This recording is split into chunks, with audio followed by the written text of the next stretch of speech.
Hello दोस्तों, आओ करें तैयारी में स्वागत है। दोस्तों, हम कर रहे हैं एमपीपीएससी प्री 2024 के लिए टेस्ट सीरीज। इस क्रम में हम देख रहे हैं महात्मा गांधी इंस्टीट्यूट का टेस्ट नंबर 4, जो कि एमपीपीएससी के यूनिट 4 ज्योग्राफी ऑफ एमपी को कवर करेगा। इस टेस्ट में हम देखेंगे एमपी ज्योग्राफी के 100 क्वेश्चन। एमपी ज्योग्राफी सेक्शंस के 100 क्वेश्चन को देखेंगे। ये न केवल 100 क्वेश्चन होंगे, बल्कि ये संपूर्ण मध्य प्रदेश के भूगोल ज्योग्राफी ऑफ एमपी का एक डिटेल्ड रिवीजन होगा। इसमें हम 100 क्वेश्चन तो देखेंगे ही, साथ में उस टॉपिक को डिटेल एनालिसिस करेंगे, उससे रिलेटेड और फैक्ट्स का डिस्कशन करेंगे, जो कि आपके एग्जाम के लिए अत्यंत आवश्यक है। और ये आपको एमपी ज्योग्राफी टॉपिक को रिवीजन करने में मदद करेगा। साथ ही साथ आपके एग्जाम की प्रैक्टिस भी होगी। दोस्तों, इस समय में आप ज्यादा से ज्यादा एमसीक्यू का प्रैक्टिस करिए, और प्री के लिए तो एमसीक्यू की प्रैक्टिस सबसे इंपॉर्टेंट होता है। तो हम स्टार्ट करते हैं। क्वेश्चन नंबर 1, मध्य प्रदेश की भौगोलिक अवस्थिति के संबंध में कौन सा कथन सही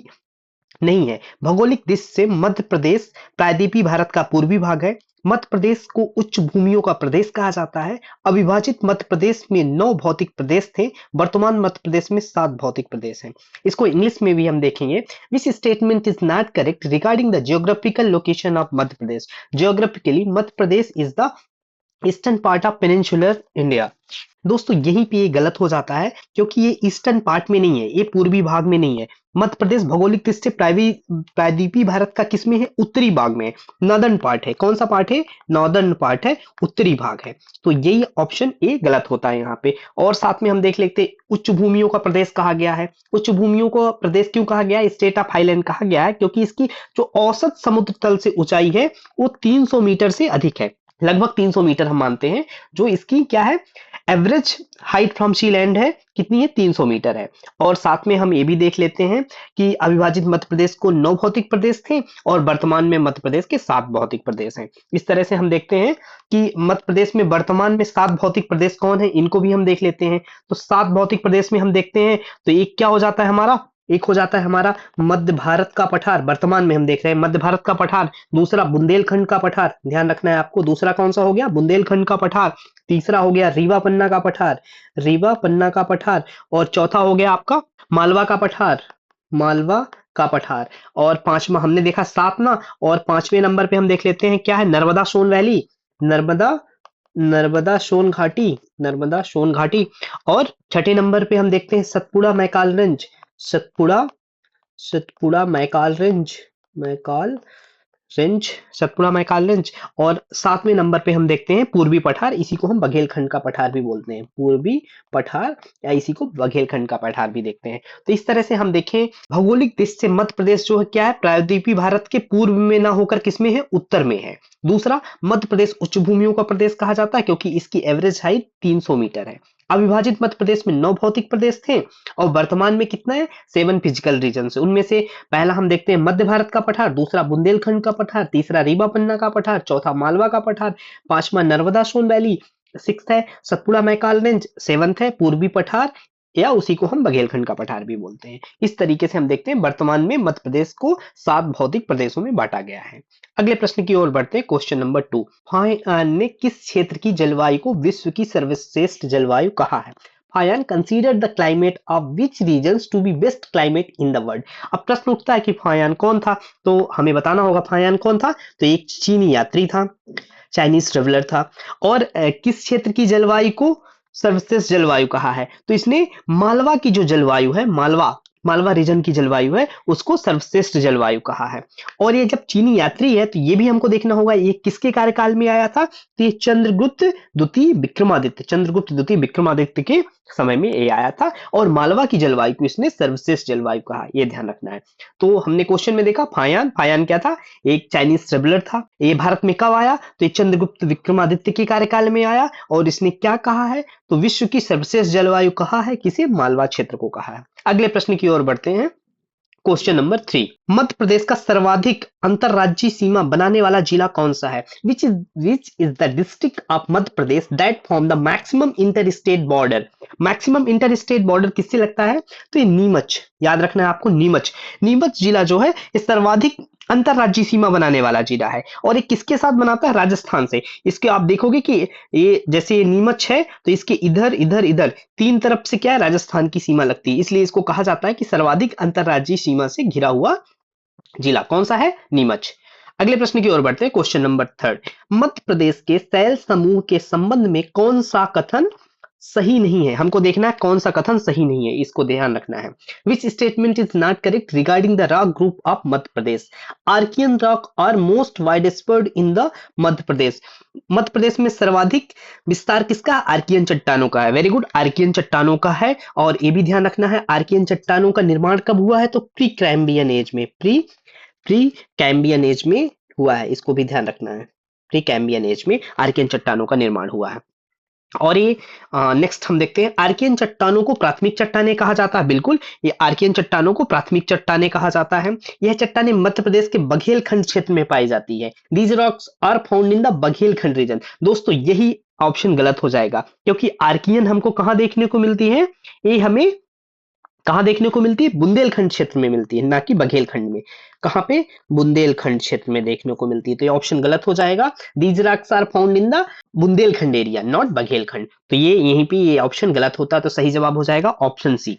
और यह चट्टानें परतहीन और जीवाश्म रहित होती है। बिल्कुल सही, इसमें जीवाश्म रहित होती है, इसमें परत नहीं होती है। और एक यहाँ क्या पाया जाता है? इसमें सोना, चांदी, तांबा आदि खनिज यहाँ से प्राप्त होते हैं। किससे? आर्कियन से। आर्कियन से हमको क्या मिलेगा? सोना, चांदी, तांबा हमको आर्कियन से मिलता है। तो क्वेश्चन में क्या था? हमें यहाँ पे हम आर्कियन चट्टानों के बारे में देख रहे हैं। पहला ऑप्शन बिल्कुल सही, क्योंकि मध्य प्रदेश में सर्वाधिक जो विस्तार है, मोस्ट वाइड स्प्रेड रॉक कौन सी है? आर्कियन है। सेकंड वन क्या था? Archean rock called primary rock. बिल्कुल, प्राइमरी रॉक है आर्कियन। थर्ड वन क्या था? ये कहां पे? Rock are found in the Bundelkhand area, not Baghelkhand. Option में गिवन क्या है? बघेलखंड गिवन है। That's why option C is the correct option. And last one, these rocks are layerless and fossil free. और ये क्या होती है? परतहीन और जीवाश्म रहित होती है। अब हम अगले प्रश्न की ओर बढ़ते हैं, क्वेश्चन नंबर 5। यहाँ पे चट्टाने और क्षेत्र दिया हुआ है, rocks and area are given, हमको मैच करना है। तो यहाँ पे हम देखते हैं, पहला है सकोली। तो सकोली कहाँ पे मिलता है? हमको जबलपुर में मिलता है। नेक्स्ट है सौंसर। सौंसर कहाँ पे हमको देखने को मिल जाता है? तो ये छिंदवाड़ा में हमको देखने को मिलता है। नेक्स्ट है विजावर। विजावर कहाँ मिलता है? तो ये छतरपुर में मिलता है। एंड चिल्पी। चिल्पी कहाँ मिलता है? बालाघाट में मिलता है। तो यहाँ पे ये मोस्ट इंपॉर्टेंट क्वेश्चन है, रिपीटेड क्वेश्चन है, मध्य प्रदेश के हर एग्जाम के लिए इंपॉर्टेंट है। वो चाहे सेट का एग्जाम हो, पीएससी का एग्जाम हो, कि एमपीपीईबी का एग्जाम हो, हर जगह ये जो क्वेश्चन है उसका हर जगह पूछा जाने वाला क्वेश्चन है। तो आपको ध्यान रखना है, ये भी आपको पता होना चाहिए कि जो सकोली, सौसर और चिल्पी है, ये किसका है? किस चट्टान के हैं ये? तो ये धारवाड़ क्रम की चट्टान का पार्ट है, धारवाड़ चट्टान है। और बिजावर किसका है? बिजावर जो है कडप्पा की है, कडप्पा कडप्पा चट्टान का पार्ट है बिजावर। तो बिजावर से हमको क्या मिलता है? ये भी ध्यान रखना होगा। बिजावर से हमको हीरा मिलता है, बिजावर क्रम से हमको हीरा, डायमंड मिलता है हमको। और सकोली, सौसर और चिल्पी ये किसके लिए है? धारवाड़ क्रम की है। और यहाँ पे हमको क्या मिलेगा? मैग्नीज मिलेगा, मैग्नीज मिलेगा, ध्यान रखना है आपको। तो इसमें ध्यान रखना है सकोली। सकोली कहाँ पे है? जबलपुर में है। किस क्रम का है? तो सकोली किस क्रम का? धारवाड़ की है। क्या मिलेगा यहाँ पे? मैग्नीज मिलेगी। सौसर भी सेम, सौसर कहाँ हमें मिलेगा? छिंदवाड़ा में मिलेगा, धारवाड़ क्रम की चट्टान है। एंड चिल्पी कहाँ मिलेगी हमको? बालाघाट में मिलेगी, ये भी धारवाड़ क्रम की है। और विजावर सीरीज जो है एक किसका है? कडप्पा का पार्ट है। और यहाँ पे हमको क्या मिलेगा? डायमंड मिलेगा। तो इस तरह से इसका सही जवाब हो जाएगा ऑप्शन बी, A2B4 C3D1। अगले प्रश्न की ओर बढ़ते हैं, क्वेश्चन नंबर 6। हम यहाँ पे क्वेश्चन नंबर 6 के देख रहे हैं, सैल समूह चट्टानों की उत्पत्ति काल क्रम के अनुसार पहले से बाद सही क्रम में पहचानिए। यहाँ पे क्या हम कह रहे हैं? जो चट्टानों है, सैल समूह है, उनका काल क्रम के अनुसार लगा रहे हैं। एक बार हम यहाँ पे देख लेते हैं। तो पहले नंबर पे क्या आ रहा है? पहले नंबर पे आता है आर्कियन। आर्कियन आर्कियन के अपरदन और निक्षेपण से हमको मिलता है धारवाड़। धारवाड़ धारवाड़ के अपच्छन और निर्तेदन से हमको मिलता है कुडप्पा क्रम की चट्टानें। और कुडप्पा के अपर्दन और निक्षेपण से हमको मिलेगा विंध्याचल या विंध्यन क्रम की चट्टानें। और विंध्यन से हमको फिर क्या मिलेगा? गोंडवाना। और गोंडवाना से फिर कहाँ पे आते हैं हम? डेक्कन ट्रैप पे आते हैं, डेक्कन ट्रैप पे आते हैं। तो इस तरीके से सही कालक्रम क्या है? आर्कियन, फिर आर्कियन के बाद धारवाड़, धारवाड़ के बाद कुडप्पा, फिर दिन विंध्याचल। तो ऑप्शन जो डी होगा वही सही ऑप्शन हो जाएगा, आर्कियन, धारवाड़, कुडप्पा, विंध्याचल। ये उसके सैल समूह के कालक्रम के अनुसार अरेंज है। अगले प्रश्न की ओर बढ़ते हैं, क्वेश्चन नंबर 7। कैमूर भांडेर उपक्रम, कैमूर भांडेर उपक्रम श्रेणियां किसका भाग है? तो जो कैमूर और भांडेर है किसका भाग है? ये विंध्याचल का भाग है। विंध्याचल के 3 भाग हैं। तो इसमें जो हमारा क्या हो जाएगा? सबसे जो पश्चिमी हो जाएगा, इसको हम देखेंगे तो क्या हो जाएगा? विंध्याचल, फिर क्या आएगा? भांडेर, फिर कैमूर। कैमूर सबसे पूर्वी भाग है। तो हम यहाँ पे एक बार देख लेते हैं। सबसे पहले क्या आ जाएगा, सबसे पश्चिम में विंध्याचल, विंध्याचल के बाद हम देखेंगे हमको मिलेगा भांडेर, भांडेर उसके बाद हमको मिलेगा नेक्स्ट है कैमूर, कैमूर सबसे पूर्वी है। अब विंध्याचल की सबसे पश्चिमी भाग है और भांडेर क्या है, मध्य भाग है। भांडेर में ही जो विंध्यन क्रम की चट्टानों की सबसे ऊंची चोटी पाई जाती है। आप लोग बताइए कौन सी है विंध्यन की सबसे ऊंची चोटी? तो इसको है, कौन सी है? सद्भावना, गुडविल, गुडविल कौन सी है? गुडविल। इसकी हाइट, अच्छा आप कमेंट में हाइट बताए ना, इसको हाइट कितनी है आपको कमेंट में बताना है, इसकी हाइट कितनी है और कहाँ पाई जाती है। और उसके बाद कैमूर, कैमूर सबसे पूर्वी भाग है। Kaimur Bhander series are the part of, किसका है? विंध्याचल क्रम के शैल समूह का पार्ट है। और यह विंध्याचल जो है उसमें सबसे पश्चिमी है, मध्य में भांडेर है और सबसे पूर्वी भाग कैमूर है। और ये विंध्यन क्रम की चट्टानों की सबसे ऊंची चोटी गुडविल है, ध्यान रखना है। अगले प्रश्न की ओर बढ़ते हैं। लोअर गोंडवाना शैल समूह को किस अन्य नाम से जाना जाता है? By what other name is the lower Gondwana rock group is also known? हम देखते हैं लोअर जो गोंडवाना है उसको हम तलचेर क्षेत्र बोलते हैं, तलचेर, तलचेर बोलते हैं। और साथ में हमको अपर गोंडवाना भी देख लेना है। अपर गोंडवाना जो है, अपर गोंडवाना को हम क्या बोलेंगे? अपर गोंडवाना को हम बोलते हैं चौगान, चौगान, इसको भी ध्यान रखना है आपको, चौगान बोलते हैं। और मध्य को क्या बोलते हैं? मध्य गोंडवाना जो है उसको अरसो एवं टिकी बोलते हैं, जो मध्य है। और लोअर को हमने देख लिया, तलचेर बोलते हैं। अगले प्रश्न की ओर बढ़ते हैं, क्वेश्चन नंबर 9। मध्य प्रदेश की अवस्थिति के संबंध में निम्न कथनों पर विचार कीजिए। Consider the following statement regarding the location of Madhya Pradesh. अब मध्य प्रदेश की लोकेशन, इनमें निम्न कथनों पर विचार करना है। कर्क रेखा मध्य प्रदेश के मध्य से गुजरती है, बिल्कुल सही। मध्य प्रदेश कर्क रेखा जो है लगभग बीच से गुजरती है। और इससे कितने, मध्य प्रदेश के 14 जिले, 14 जिलों के 14 जिलों को क्रॉस करती है। कर्क रेखा कितने जिलों को मिलती है? 14 जिले, मध्य प्रदेश के 14 जिले हैं और ये मध्य प्रदेश के बीचों बीच निकलती है। और भारतीय मानक रेखा मध्य प्रदेश के सिगरौली जिले से गुजरती है, बिल्कुल सही। भारतीय मानक रेखा कौन सी है? इसको भी आपको पता होना चाहिए, 82.5, 82.5 ये भारत का क्या है? इंडियन स्टैंडर्ड लाइन है, भारत मानक रेखा है। एक कहां से गुजरती है? सिगरौली जिले से गुजरती है। और कर्क रेखा तथा भारतीय मानक रेखा एक दूसरे को मध्य प्रदेश के अनूपपुर जिले में प्रतिच्छेदित करती हैं। The tropic of cancer in Indian standard topic intersect each other in the Anuppur district of Madhya Pradesh. यह बिल्कुल गलत है, क्योंकि ये जो इंडियन स्टैंडर्ड लाइन है और टॉपिक ऑफ कैंसर है एक दूसरे को इंटरसेक्ट नहीं करती है, प्रतिच्छेदित नहीं करती है मध्य प्रदेश में। तो ये ऑप्शन 3 जो है ये गलत हो जाएगा, 1 एंड 2 सही हो जाएगा। तो सही जवाब हो जाएगा ए, ऑप्शन ए 1 एंड 2, ये सही जवाब हो जाएगा इस प्रश्न का। ध्यान रखना है आपको कि कर्क रेखा मध्य प्रदेश के बीचों बीच गुजरती है, कितने 14 जिलों को क्रॉस करती है। और भारत मानक रेखा जो 82.5 डिग्री पे है वह है सिंगरौली जिले से गुजरती है और एक दूसरे को कभी भी प्रतिच्छेदित, इंटरसेक्ट नहीं करती है। अगले प्रश्न की ओर बढ़ते हैं, क्वेश्चन नंबर 10। क्वेश्चन नंबर 10 में पठार है और उसका सर्वोच्च शिखर दिया हुआ है, प्लेटू है, उसका हाईएस्ट पीक गिवन है। अब हमको देखना है मालवा का पठार। मालवा के पठार की सबसे ऊंची चोटी क्या है? मालवा के पठार की सबसे ऊंची चोटी है सिगार, सिगार है। इसकी हाइट को भी आपको देखना है। हाइट क्या है इसकी? 881, 881 मीटर है इसकी हाइट। तो मालवा के पठार की सबसे ऊंची चोटी सिगार है। नेक्स्ट बुंदेलखंड के पठार, बुंदेलखंड की पठार की सबसे ऊंची चोटी क्या है? सिद्ध बाबा, सिद्ध बाबा। कितनी है इसकी हाइट? 1172 मीटर है, 1172 मीटर है। नेक्स्ट विंध्याचल श्रेणी जो अभी देखना है, देखा हमने, विंध्याचल श्रेणी की सबसे ऊंची चोटी कौन सी है? सद्भावना शिखर, सद्भावना शिखर, इस जिसकी हाइट है 752 मीटर, 752 मीटर। इन सतपुड़ा मैकाल श्रेणी जो मोस्ट इंपोर्टेंट क्वेश्चन हो रहा है, धूपगढ़, धूपगढ़ इसकी, और यही मध्य प्रदेश की सबसे ऊंची चोटी भी है 1350 मीटर, यहीं पे हमको देखना है। मालवा प्लेटू हमें ध्यान रखना है, रिवाइज करना। मालवा प्लेटू शिगार हो गया, बुंदेलखंड का पठार सिद्ध बाबा, बुंदेलखंड सिद्ध बाबा, विंध्याचल सद्भावना, इन सतपुड़ा मैकाल ने धूपगढ़, धूपगढ़ की हाइट 1350, सद्भावना की हाइट 752 मीटर, एन सिद्ध बाबा 1172 मीटर, सिगार 881, 881 मीटर। ध्यान रखना है। तो सही जवाब हो जाएगा A4 B3 C1 D C2 D1, ये सही ऑप्शन, सही ऑप्शन हो जाएगा इसका। अगले प्रश्न की ओर बढ़ते हैं, क्वेश्चन नंबर 11। चंबल क्षेत्र में बीहड़ निर्माण तथा भूमि कटाव हेतु कौन सी नदी जिम्मेवार नहीं है? ध्यान रखना है, जिम्मेदार नहीं पूछ रहा, not responsible for the riverine formation, land erosion in the Chambal region. Chambal region में कौन सी पार्ट नहीं है? तो चंबल रीजन में टोन्स नहीं है, क्योंकि टोन्स कहाँ से है? विंध्यन रीजन में चल रही है। कहाँ? सतना जिले से निकलती है। टोन्स कहाँ से निकलती है? इसको भी ध्यान रखना है, सतना जिले से निकलती है, सतना जिले से निकलती है, ना कि कहाँ पे? चंबल क्षेत्र में। चंबल नहीं है, ये विंध्य एरिया में, क्या रेवा संभाग में सतना से निकलती है। और जैसे चंबल, पार्वती, सिंध, ये सब किसके लिए रिस्पॉन्सिबल है? बीहड़ निर्माण तथा भूमि कटाव हेतु। अगले प्रश्न की ओर बढ़ते हैं। क्वेश्चन नंबर 12 देखते हैं। Bundelkhand plateau is situated in the middle of Vindhyan rock group. Its formation is considered to be Archean era. There is abundance of rock containing fossils here. Rock containing fossils here. Sagar Plateau and Damoh Plateau are the main plateau of Bundelkhand Plateau.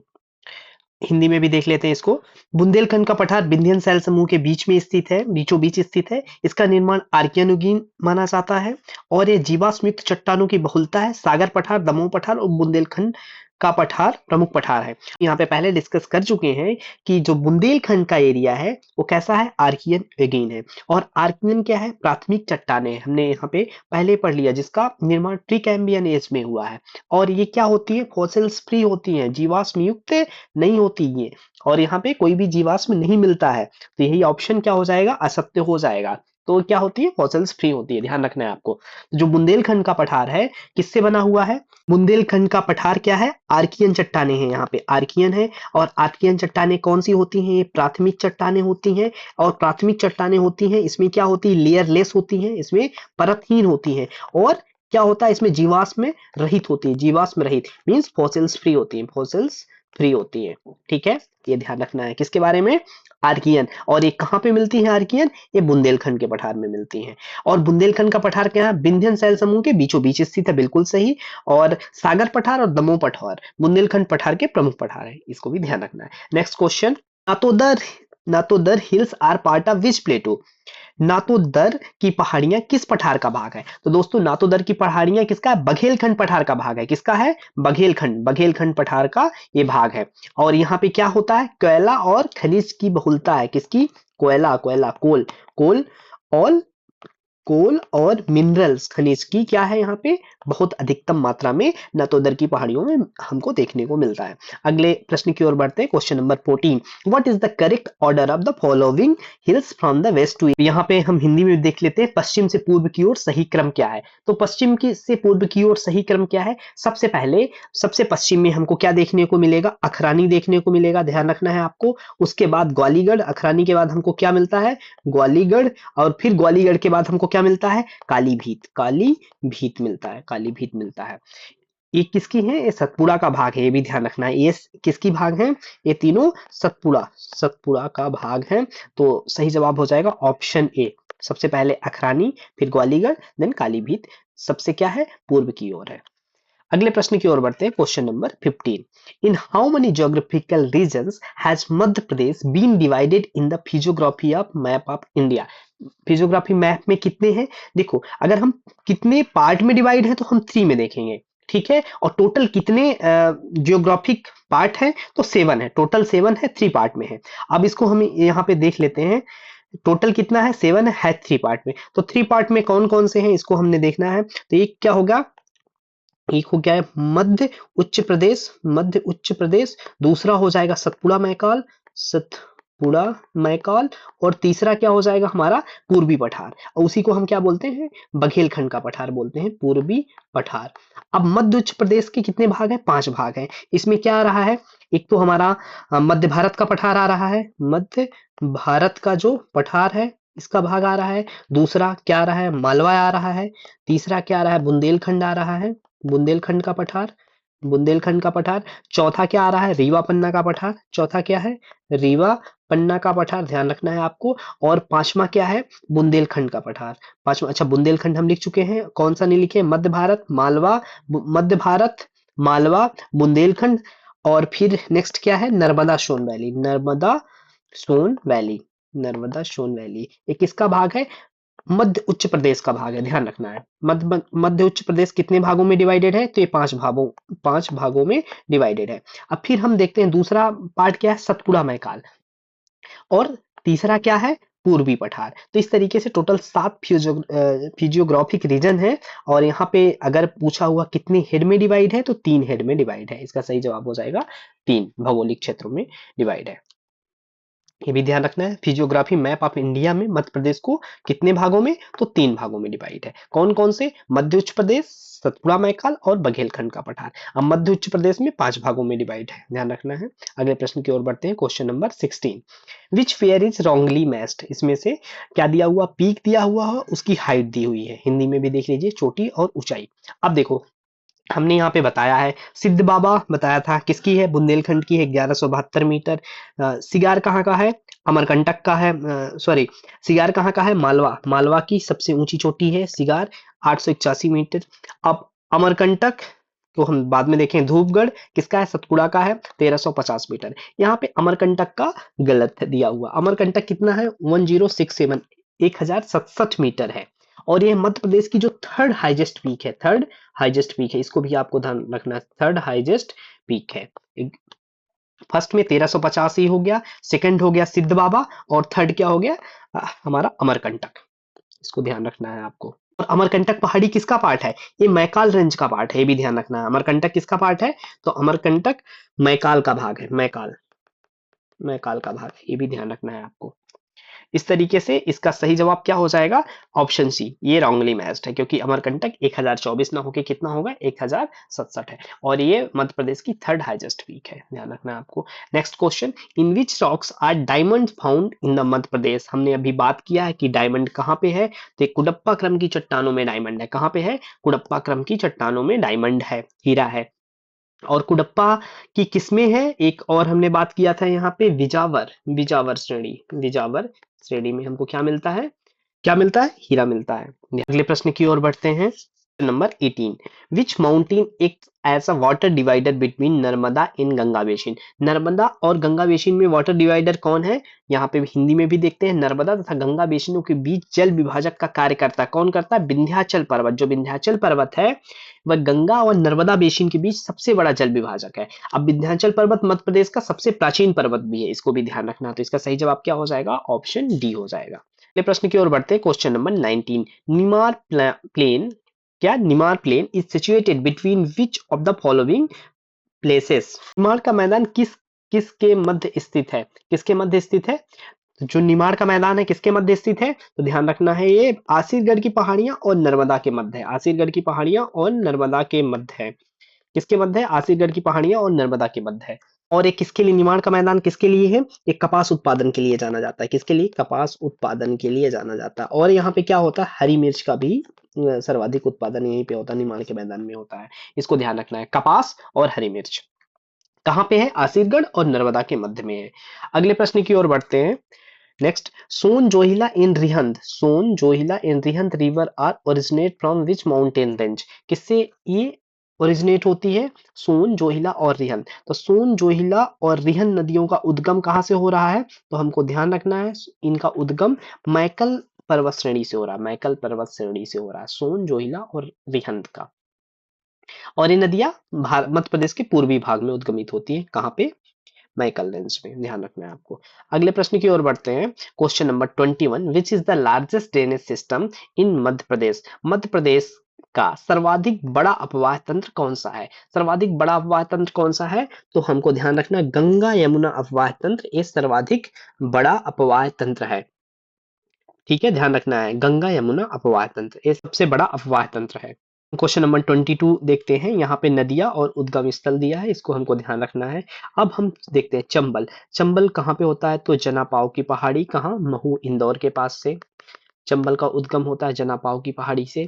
Betwa नदी का उद्गम कहाँ से होता है, कुमरा गांव रायसेन से, कहाँ, कुमरा गांव, ये कहाँ पे है, रायसेन, कुमरा गांव रायसेन से बेतवा नदी का उद्गम होता है। क्षिप्रा नदी क्या है, उज्जैनी गांव इंदौर, उज्जैनी गांव ये भी क्या है, इंदौर, उज्जैनी गांव इंदौर से क्षिप्रा नदी निकलती है। नेक्स्ट है नर्मदा, नर्मदा कहाँ से होती है, अमरकंटक नदी, अमरकंटक नदी, और ये कहाँ पे पड़ता है, अनूपपुर डिस्ट्रिक्ट में पड़ता है, अनूपपुर नर्मदा नदी अमरकंटक से उद्गमित होती है। एक और महत्वपूर्ण नदी है, उसको भी आप देख लीजिए, ताप्ती, ताप्ती का उद्गम भी कहाँ से होता है, ताप्ती का उद्गम ये आप देख लीजिए, मुल्ताई पहाड़ी, मुल्ताई पहाड़ी कहाँ से, बैतूल से, बैतूल से क्या होता है, ताप्ती नदी का उद्गम होता है। एक और आप देख लीजिए यहीं पे, जब हम देख रहे हैं इंदौर को, तो यहाँ से क्षिप्रा नदी का भी उद्गम होता है। कहाँ से? क्षिप्रा नदी, काकड़ी बरडी, काकड़ी बरडी, यहाँ से क्षिप्रा नदी का उद्गम होता है। अब आपको ध्यान रखना है, चंबल नदी का उद्गम कहाँ पे हो रहा है? जनापाव की पहाड़ी, Indore.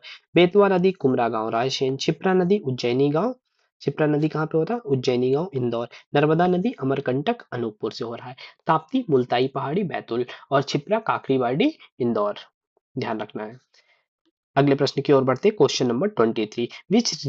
Which pair is wrongly matched? इसमें से कौन सा पेयर रॉन्गली मैच है? यहाँ पे हम ये देखिए, नदियां और उनका प्राचीन नाम है, उसको देखना है हमको। तो बेतवा को क्या बोलते हैं? वैश्रवती और वेत्रवती। टोन्स को तमसा बोलते हैं। नर्मदा को शिवपुत्री बोलते हैं। नर्मदा को और क्या बोलते हैं? शिवपुत्री बोलते हैं।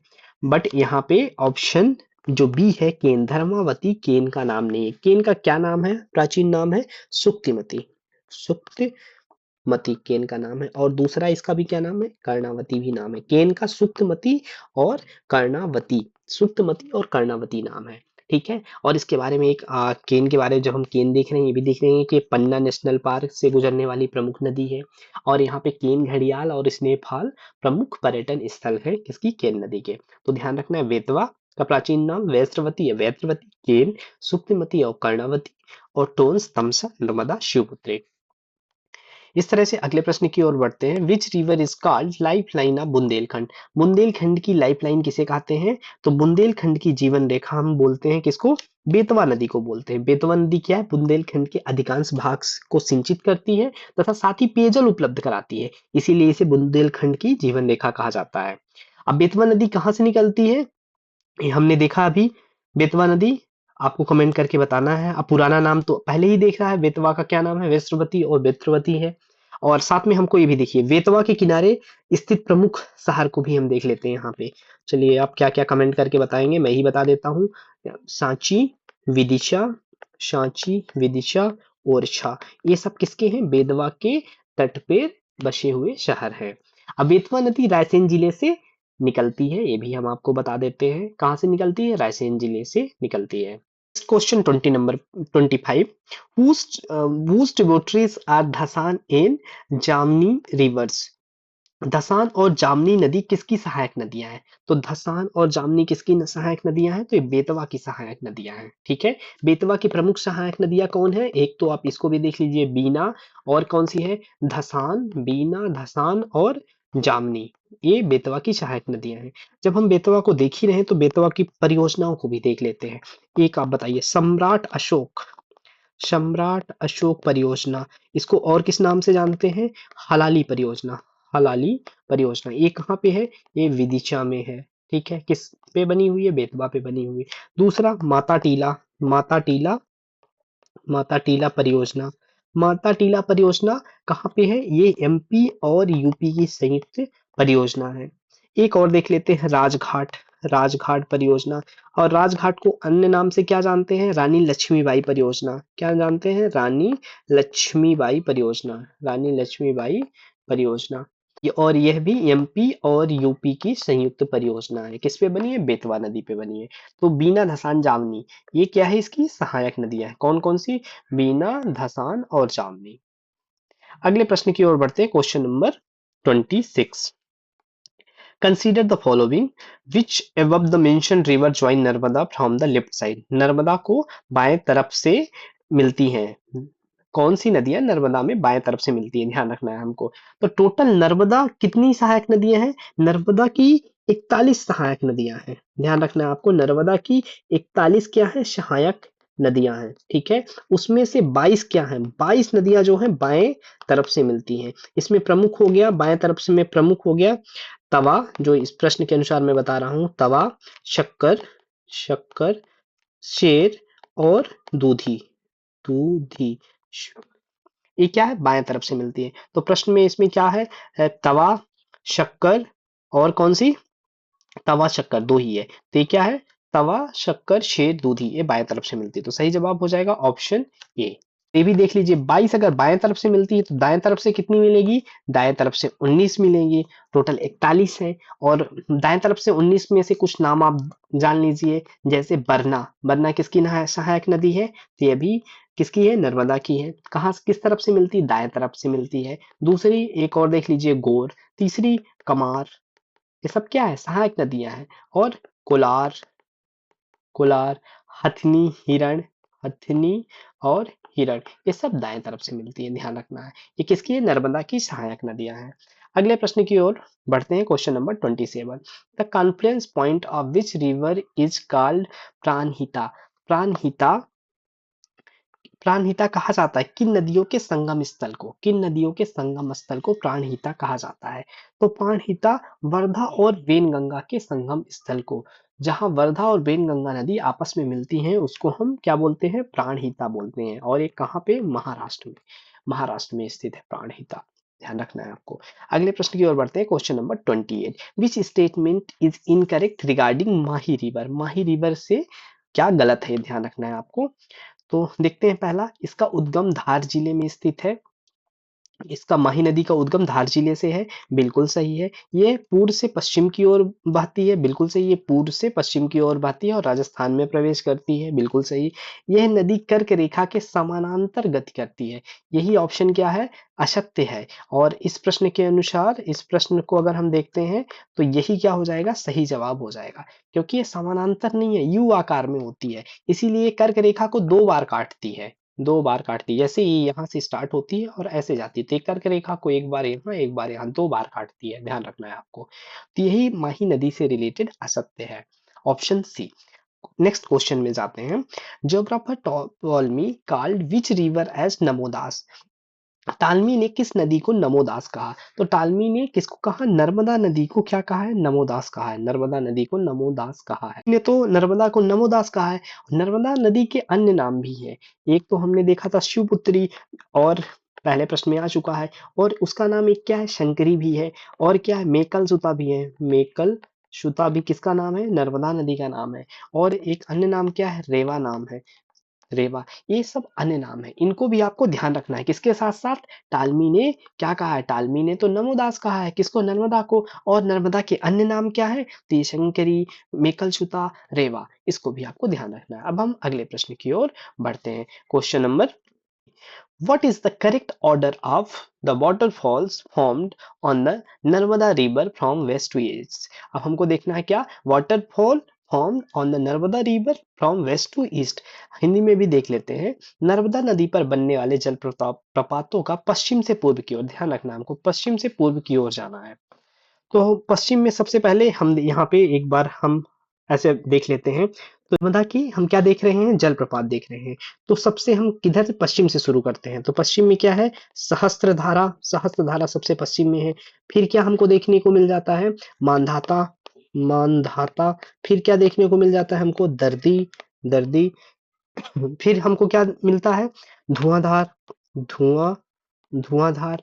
फिर धुआंधार से और हम पूर्व की ओर जब बढ़ते हैं तो हमको दुग्ध धारा मिलता है, दुग्ध धारा जलप्रपात मिलता है। फिर और क्या मिलता है? कपिल धारा मिलता है, कपिल धारा जलप्रपात मिलता है। इस तरीके से हम देखते हैं जो नर्मदा नदी पर बनने वाला सबसे पश्चिम से पूर्व की ओर सहस्त्रधारा, मानधाता, दर्दी, धुआंधार, दुग्ध धारा, कपिल धारा। अब इस प्रश्न के अनुसार अगर देखें तो ऑप्शन बी इसका सही हो जाएगा। सहस्त्रधारा, धुआंधार, दुग्ध धारा और कपिल धारा, ये सही जवाब हो जाएगा। तो option B is the correct answer. Next question. When was Namami Devi Narmade programme started? Namami Devi Narmade programme का प्रारंभ कब किया गया था? नमामि देवी नर्मदे, इसका प्रारंभ कब किया गया था? 11 दिसंबर 2016। 11 दिसंबर 2016 को नमामि देवी नर्मदे का प्रारंभ किया गया था।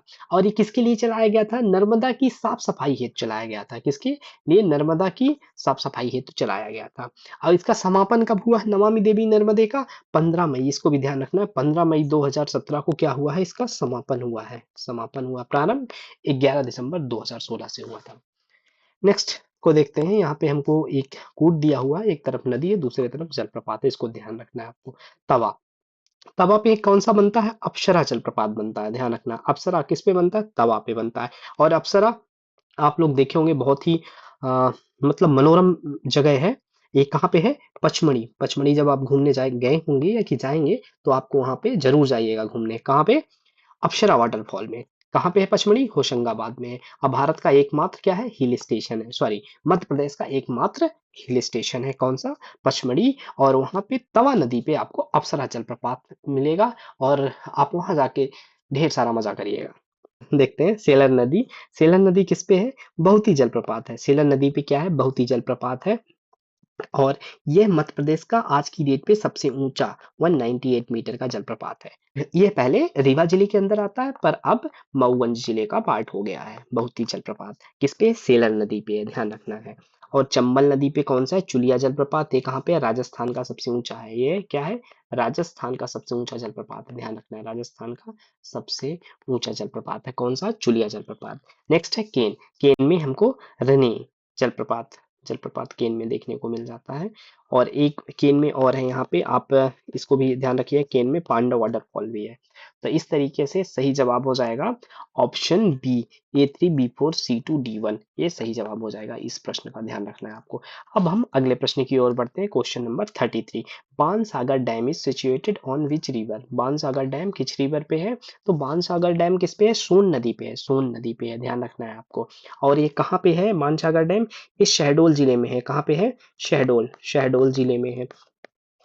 और ये क्या है? बहुउद्देशीय मल्टीपर्पज रिवर वैली प्रोजेक्ट है, जिसमें 435 मेगावाट बिजली का उत्पादन होता है। और मल्टीपर्पज है, इसका मतलब यहाँ पे सिंचाई का भी काम करता है। बाणसागर डैम किस नदी पे है? सोन नदी पे है, ध्यान रखना है। बाणसागर बांध किस नदी पे है? सोन नदी पे है। किस जिले में है? शहडोल जिले में है। अगले प्रश्न की ओर बढ़ते हैं। Question number 34, which statement incorrect regarding the climate of Madhya Pradesh? Madhya Pradesh के क्लाइमेट से संबंध में हमको देखना है। हिंदी में हम देख लेते हैं। मध्य प्रदेश की जलवायु उष्ण कटिबंधीय मानसूनी जलवायु है। बिल्कुल सही। मध्य प्रदेश की जलवायु कैसे है? उष्ण कटिबंधीय मानसूनी जलवायु है, ये ऑप्शन बिल्कुल सही है। मध्य प्रदेश में मानसून का प्रवेश जून माह में होता है, ये भी बिल्कुल सही है। मध्य प्रदेश में मानसून का प्रवेश जून माह में होता है। नेक्स्ट है, प्रदेश के अधिकांश वर्षा पश्चिमी क्षेत्र में होती है। ये ऑप्शन क्या हो गया? गलत हो गया, क्योंकि अधिकांश वर्षा जो होती है मध्य प्रदेश के पूर्वी और दक्षिण पूर्वी भाग में होती है। कहाँ पे होती है? पूर्वी, या कि आप कह सकते हैं दक्षिण पूर्वी भाग में अधिकांश वर्षा होती है, ना कि पश्चिमी क्षेत्र में होती है। ठीक है। अब मध्य प्रदेश का सबसे कम वर्षा कहाँ पे होती है? गोहद भिंड में होती है। कितनी? 55 सेंटीमीटर होती है, 55 सेंटीमीटर। ये सबसे सा यहाँ पे होती है। अगले प्रश्न की ओर बढ़ते हैं। Where is the Indian Institute of Soil Science located?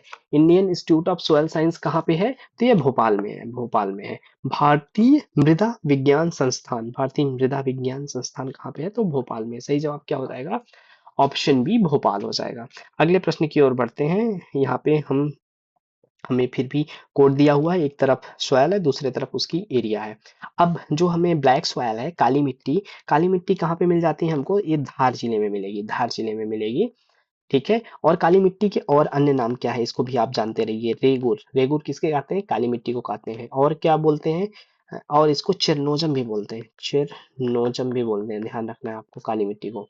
Laterite मिट्टी, लेटेराइट मिट्टी हमको कहाँ मिलेगी? तो ये हमको छिंदवाड़ा में मिलेगी, लेटेराइट छिंदवाड़ा में मिलेगी। ठीक है। ये कैसे होती है? लाल भूरी सफेद होती है लेटेराइट। कहाँ मिलेगी? छिंदवाड़ा में मिलेगी। मिश्रित मिट्टी के एरिया कौन सा है? तो ये छतरपुर का एरिया। मिश्रित मिट्टी मिट्टी हमको छतरपुर में मिलती है। और जलोढ़ मिट्टी हमको मिल जाएगी चंबल में, चंबल में। जलोढ़ मिट्टी कहाँ मिलेगी हमको? चंबल क्षेत्र में मिलेगी, ध्यान रखना है। तो इस तरीके से इस प्रश्न का सही जवाब हो जाएगा ए का 4, बी का 3, सी का 2, डी का 1। Option B is the correct answer. Number 37. Which area of Madhya Pradesh is considered as the bowl of lentils? मसूर, मसूर का कटोरा, मसूर का कटोरा किस क्षेत्र को कहा जाता है? तो मसूर का कटोरा बुंदेलखंड क्षेत्र को कहा जाता है। बुंदेलखंड क्षेत्र में मसूर को कटोरा कहा जाता है, मसूर का कटोरा कहा जाता है, क्योंकि देश में कुल मसूर उत्पादन का लगभग 25%, लगभग 25% कहाँ पे हमको मिलेगा? तो ये बुंदेलखंड रीजन में मिलेगा, ध्यान रखना है। अगला प्रश्न, what percentage is reserved forest in India? In Madhya Pradesh पूछ रहा है। What percent is reserved forest in Madhya Pradesh? Madhya Pradesh में आरक्षित वन कितने हैं? तो यहाँ पे हम सबको देख लेते हैं। आरक्षित कितने हैं? 65.70, ये आरक्षित है। आरक्षित का मतलब प्रशासन का पूर्ण नियंत्रण होगा। यहाँ पे आरक्षित का मतलब क्या होगा? यहाँ पे पूर्ण नियंत्रण होगा, पूर्ण नियंत्रण होगा और पूर्ण प्रतिबंधित होगा। और यहाँ पे अगर उल्लंघन पे कठोर दंड का प्रावधान होगा, कठोर दंड का प्रावधान होगा। तो ऐसा कितना? 65.70 एरिया पूर्णतः आरक्षित है। और उसके बाद आता है संरक्षित वन। तो 32.8% क्या है, संरक्षित वन है। संरक्षित वन का मतलब होता है पूर्णतः नियंत्रण नहीं होता है, न पूर्णतः प्रतिबंध होता है। ऐसे वन को क्या बोलते हैं, संरक्षित वन बोलते हैं। ये मध्य प्रदेश में 32.8 है। और रिमेनिंग 1.8 जो हुआ, ये क्या है, इसको हम बोलते हैं अवर्गीकृत वन। अवर्गीकृत, अवर्गीकृत वन की श्रेणी में आता है 1.8%। ये मध्य प्रदेश का टोटल क्या है, वन का आरक्षित, संरक्षित और अवर्गीकृत वन का डिटेल है। अगले प्रश्न की ओर बढ़ते हैं। Question number 39, where is the tropical forest research institute located? क्या उष्णकटिबंधीय वन अनुसंधान संस्थान कहाँ स्थित है? तो उष्णकटिबंधीय वन अनुसंधान कहाँ पे है, जबलपुर में है, जबलपुर में है। अगर ये पूछते राज्य राज्य वन अनुसंधान कहाँ है, तो ये भी जबलपुर में है, ध्यान रखना है आपको। राज्य वन अनुसंधान जबलपुर में है। और एक और है इससे रिलेटेड, फॉरेस्ट से related, Indian forest management, Indian forest management institute कहाँ पे है, ये भी का ये कहाँ पे है, भोपाल में है। भारतीय वन प्रबंध संस्थान कहाँ, भोपाल में है। और एक और आप इसी से इसको भी ध्यान रखिए, वन विकास निगम, वन विकास निगम कहाँ पे है, तो वन विकास निगम भी भोपाल में हमको देखने को मिलेगा, भोपाल में, ध्यान रखना है। अगला प्रश्न, कौन सा उद्यान गलत सुमेलित है? राष्ट्रीय उद्यान है और मध्य में प्रवाहित नदी है, national park and river flowing through the national park है। अब देखते हैं कान्हा राष्ट्रीय उद्यान। कान्हा राष्ट्रीय उद्यान में हलोन नदी, बिल्कुल सही है। बांधवगढ़ राष्ट्रीय उद्यान में, बांधवगढ़ राष्ट्रीय उद्यान में क्या होता है, यहाँ पे चरण गंगा नदी प्रभावित होती है, तो ये ऑप्शन गलत होगा। कौन सी नदी होगी, चरण गंगा नदी, ध्यान रखना। चरण गंगा नदी कहाँ पे होगी, बांधव राष्ट्रीय उद्यान में होगी, ये ध्यान रखना है आप। और बंजर और स्वर्ण, ये नदी कहाँ पे होगी, ये कान्हा नेशनल पार्क में होगी। कान्हा में हलोन, वंजन और बंजर और सुपर्ण, ये सब कहाँ पे हमको मिलेगी, Kanha national park. Kanha national park में हलोन, बंजर और सुपर्ण नदी है। माधव राष्ट्रीय उद्यान मनिहार और पन्ना राष्ट्रीय उद्यान केन। इस तरीके से गलत सुमेलित कौन सा है, ऑप्शन बी, ध्यान रखना है आपको। अगले प्रश्न की ओर बढ़ते हैं। मध्य प्रदेश में सर्वाधिक वन क्षेत्र वाले जिलों का सही क्रम क्या है? सर्वाधिक वन क्षेत्र वाले जिले, correct order of the district with maximum forest area in the Madhya Pradesh is, Madhya Pradesh में मैक्सिमम फॉरेस्ट एरिया, तो हम मैक्सिमम फॉरेस्ट एरिया देख रहे हैं, यहाँ पे हम देख लेते हैं एक बार। बालाघाट सबसे ज्यादा कहाँ पे हमको मिलेगी, बालाघाट में मिलेगी। कितना, 4923 स्क्वायर किलोमीटर। फिर उसके बाद बालाघाट के बाद दूसरे नंबर पे आता है छिंदवाड़ा का, छिंदवाड़ा का। तीसरे नंबर पे क्या आएगा, तीसरे नंबर पे आएगा बैतूल, बैतूल। और चौथे नंबर पे आ जाएगा, इसको भी देख लेते हैं, श्योपुर, श्योपुर। तो ये क्या है, वन रिपोर्ट 2021 के अनुसार, फॉरेस्ट रिपोर्ट 2021 के अनुसार मध्य में सर्वाधिक वन क्षेत्र वाले जिले हैं। तो पहले नंबर पे बालाघाट, दूसरे नंबर पे छिंदवाड़ा, तीसरे में बैतूल, चौथे में श्योपुर। अगर हम सबसे कम की बात करें, मिनिमम मिनिमम फॉरेस्ट कवर की बात करें, वन क्षेत्र किस जिले में है, तो सबसे कम हमको दिख जाएगा। अगर हम जैसे सर्वाधिक देख रहे हैं, तो ये हम किस पे देख रहे हैं, एरिया पे देख रहे हैं। अगर साथ साथ में हम इसको ये भी देख लेते हैं, एरिया के साथ साथ हम इसमें परसेंटेज पे देख लेते हैं, परसेंटेज में सर्वाधिक, तो सर्वाधिक परसेंटेज की अगर हम बात करेंगे, तो बालाघाट में नंबर 1 है, परसेंटेज में भी बालाघाट नंबर 1 है। दूसरे नंबर पे आ जाएगा श्योपुर, श्योपुर। तीसरे नंबर पे आ जाएगा उमरिया, परसेंटेज अगर देख रहे हैं उमरिया। और चौथे नंबर पे आएगा मंडला, चौथे नंबर पे आएगा मंडला। अगर हम टोटल एरिया की बात करें, तो पहले नंबर पे बालाघाट, दूसरे नंबर पे छिंदवाड़ा, तीसरे नंबर पे बैतूल, चौथे नंबर पे श्योपुर। पर परसेंटेज के बेस पे हम अगर बात करेंगे, तो सर्वाधिक जो फॉरेस्ट एरिया है, सर्वाधिक वन क्षेत्र वाले जिला है, तो उसमें बालाघाट नंबर 1 पे, जिसमें 53% एरिया क्या है, फॉरेस्ट कवर है। नेक्स्ट है श्योपुर, श्योपुर में 52% है। नेक्स्ट है उमरिया, 49.6% फॉरेस्ट है। इन मंडला 44% फॉरेस्ट है। इस तरीके से top 4 on the basis of percentage. और अगर हम on the basis of area देखते हैं, क्षेत्रफल के अनुसार, तो नंबर 1 बालाघाट, दूसरे में छिंदवाड़ा, तीसरे में बैतूल, चौथे में श्योपुर। इस प्रश्न का सही जवाब क्या हो जाएगा, ऑप्शन ए, बालाघाट, छिंदवाड़ा, बैतूल, श्योपुर। ये क्या है, सर्वाधिक वन क्षेत्र वाले जिले हैं। प्रश्न, किस प्रकार के वृक्ष उष्णकटिबंधीय शुष्क पर्णपाती वन क्षेत्र में पाए जाते हैं? Which type trees found in the tropical dry deciduous forest? Tropical dry और डिसीडियस फॉरेस्ट में किस प्रकार के वन पाए जाते हैं? हमको देखने को मिल जाएगा खैर, बबूल, पलास, पलास और बैर। कौन सा मिलेगा, खैर, बबूल, पलास, खैर, बबूल, पलास और बैर। ए हमको किस मिलेगा, उष्णकटिबंधीय शुष्क पर्णपाती में मिलेगा। प्रदेश में वन देखते हैं, जलवायु के आधार पर वन को हम 3 भागों में बांटते हैं। एक तो हो गया उष्णकटिबंधीय पर्णपाती वन, पहला इसको देख लेते हैं। उष्ण कटिबंधीय कटिबंधीय पर्णपाती पर्णपाती हो गया। दूसरे नंबर पे आता है उष्णकटिबंधीय अर्धपर्णपाती, दूसरे नंबर पे अर्ध पर्णपाती, और तीसरे नंबर पे आता है शुष्क पर्णपाती। शुष्क पर्णपाती तीसरे नंबर पे शुष्क पर्णपाती आता है। तो जो उष्ण कटिबंधीय पर्णपाती वन होगा उसमें क्या आएगा, उसमें आएगा सागौन, सागौन, शीशम, नीम, पीपल को हमें डिटेल में देखना होगा। उष्ण कटिबंधीय पर्णपाती में क्या आ रहा है, सागौन और कौन सा, शीशम, सागौन, शीशम, नीम और पीतल और पीपल पीपल सॉरी पीपल। ये क्या है, उष्ण कटिबंधीय पर्णपाती है। अर्ध पर्णपाती में क्या आते हैं, अर्ध पर्णपाती में आ जाएगा महुआ, साल, अर्ध पर्णपाती में महुआ और साल, साथ में हम यहाँ पे बांस को भी देख लेते हैं, बांस, ये क्या है, अर्ध पर्णपाती में है। और शुष्क पर्णपाती में तो हमने देखा ये खैर, बबूल, पलास और बैर, ये शुष्क पर्णपाती। इसे सही जवाब हो जाएगा ऑप्शन सी। अगले प्रश्न की ओर बढ़ते हैं, question number 43। Where was the country's first healthy and clean food street Prasadam inaugurated. Prasadam क्या है, ये देश की पहली, ध्यान रखना है आपको, देश की पहली स्वास्थ्य और स्वच्छ फूड स्ट्रीट है। क्या, प्रसादम क्या है, देश की पहली स्वस्थ और स्वच्छ फूड स्ट्रीट है। इसका उद्घाटन कहाँ किया गया है, तो इसका उद्घाटन ये भी देख लीजिए कब किया गया है, तो इसका 4 जनवरी कब किया गया है, जनवरी 2024 को किया गया है इसका उद्घाटन। और ये कहाँ पे है, तो ये उज्जैन में है, उज्जैन। उज्जैन में कहाँ पे, महाकाल लोक के पारंपरिक एवं स्वस्थ भोजन तथा मोटे अनाज से बने व्यंजन यहाँ पे परोसे जाते हैं, कहाँ, महाकाल लोक में। अगले प्रश्न की ओर बढ़ते हैं। Which of the following district comes under sparse forest area. Hindi में देखते हैं, कौन से जिले अल्प वन क्षेत्र के अंतर्गत आते हैं।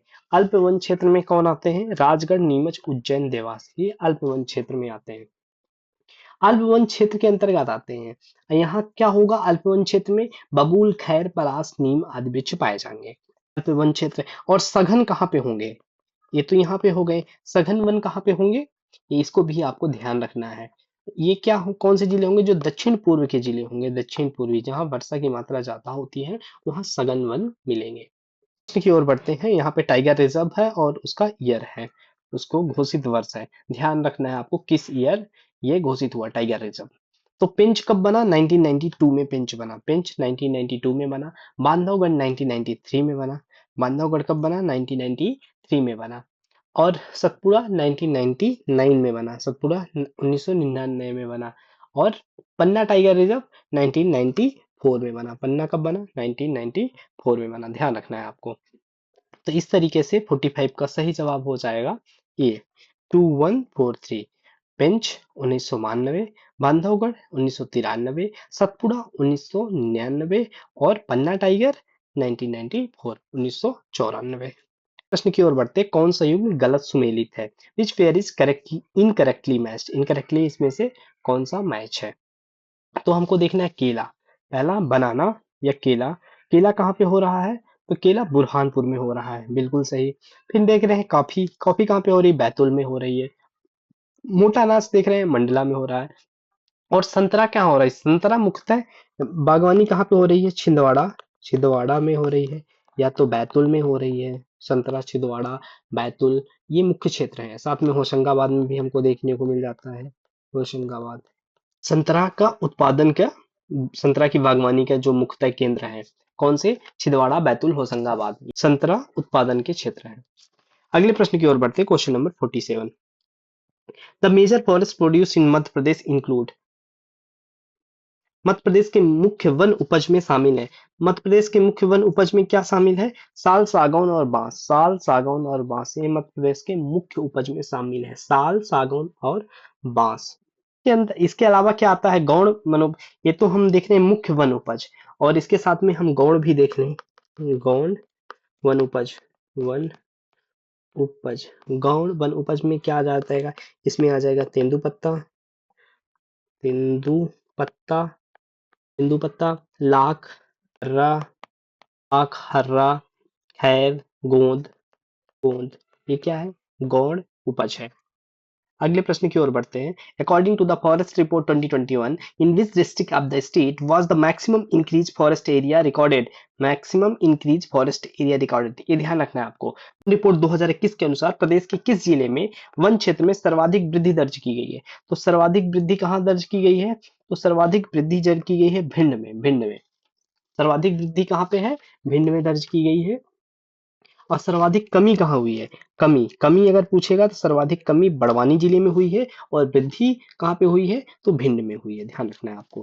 क्वेश्चन नंबर 49, वीरांगना दुर्गावती टाइगर रिजर्व के अंतर्गत कौन से जिले आते हैं? वीरांगना दुर्गावती टाइगर रिजर्व मध्य प्रदेश का ये नवीनतम टाइगर रिजर्व है। इसमें दमोह, नरसिंहपुर और सागर जिलों में फैला हुआ है। कहाँ? दमोह, नरसिंहपुर और सागर। दमोह, नरसिंहपुर और सागर जिलों में फैला हुआ है। ऑप्शन सी बिल्कुल सही है। और नौरादेही अभयारण्य और रानी दुर्गावती अभयारण्य को मिला के रानी दुर्गावती वीरांगना दुर्गावती टाइगर रिजर्व बना है। तो वीरांगना दुर्गा टाइगर रिजर्व में कौन कौन से? एक तो नौरादेही अभयारण्य और रानी दुर्गावती अभयारण्य। रानी दुर्गावती अभयारण्य, इनको मिला के क्या बना है? वीरांगना दुर्गावती टाइगर रिजर्व बना है, ध्यान रखना है। अब हम 50 नंबर क्वेश्चन देखते हैं। इसमें अभयारण्य है और संबंधित जिला हुआ है। सिघोरी कहाँ पे है? रायसेन में है। सिघोरी कहाँ पे है? रायसेन में है। बगदरा कहाँ पे है? सीधी में है। गगऊ कहाँ पे है? रतलाम। गगऊ कहाँ पे है? पन्ना। गगऊ कहाँ? पन्ना है। सैलाना रतलाम में है। इस तरह से सही जवाब हो जाएगा A4B3C2D1। एक बार फिर से ध्यान रखना है। सिघोरी, सिघोरी कहाँ पे मिलेगा हमको? तो सिघोरी रायसेन जिले में है। बगदरा कहाँ पे है? सीधी जिला में है। गगऊ कहाँ पे है? गगऊ पन्ना में है। गगऊ कहाँ पे है? पन्ना में है। और सैलाना कहाँ पे है? रतलाम में है, ध्यान रखना है। इस तरह से सही जवाब हो जाएगा option A. Question number 51, which national park of Madhya Pradesh is famous for tigress collar वाली? टाइग्रेस कॉलर वाली। Kanha national park, Bandhavgarh national park, Pench national park and Satpura national park. तो कौन सा राष्ट्रीय उद्यान कालर वाली बाघिन के लिए प्रसिद्ध है? तो कालर वाली बाघिन के लिए कौन सा? पेंच राष्ट्रीय उद्यान। पेंच नेशनल पार्क कालर वाली बाघिन के लिए बहुत फेमस है। अब वो पेंच नेशनल पार्क के बारे में हम जान लेते हैं। ये कहाँ पे है? तो पेंच नेशनल पार्क हमको सिवनी, सिवनी और कौन से जिले? सिवनी और छिंदवाड़ा, सिवनी और छिंदवाड़ा जिलों में स्थित है। और इसे और क्या कहते हैं? इंदिरा गांधी प्रियदर्शनी पार्क भी कहते हैं, ये भी ध्यान रखना। इसे इंदिरा गांधी प्रियदर्शनी पार्क भी बोलते हैं। इंदिरा गांधी प्रियदर्शनी पार्क भी कहा जाता है।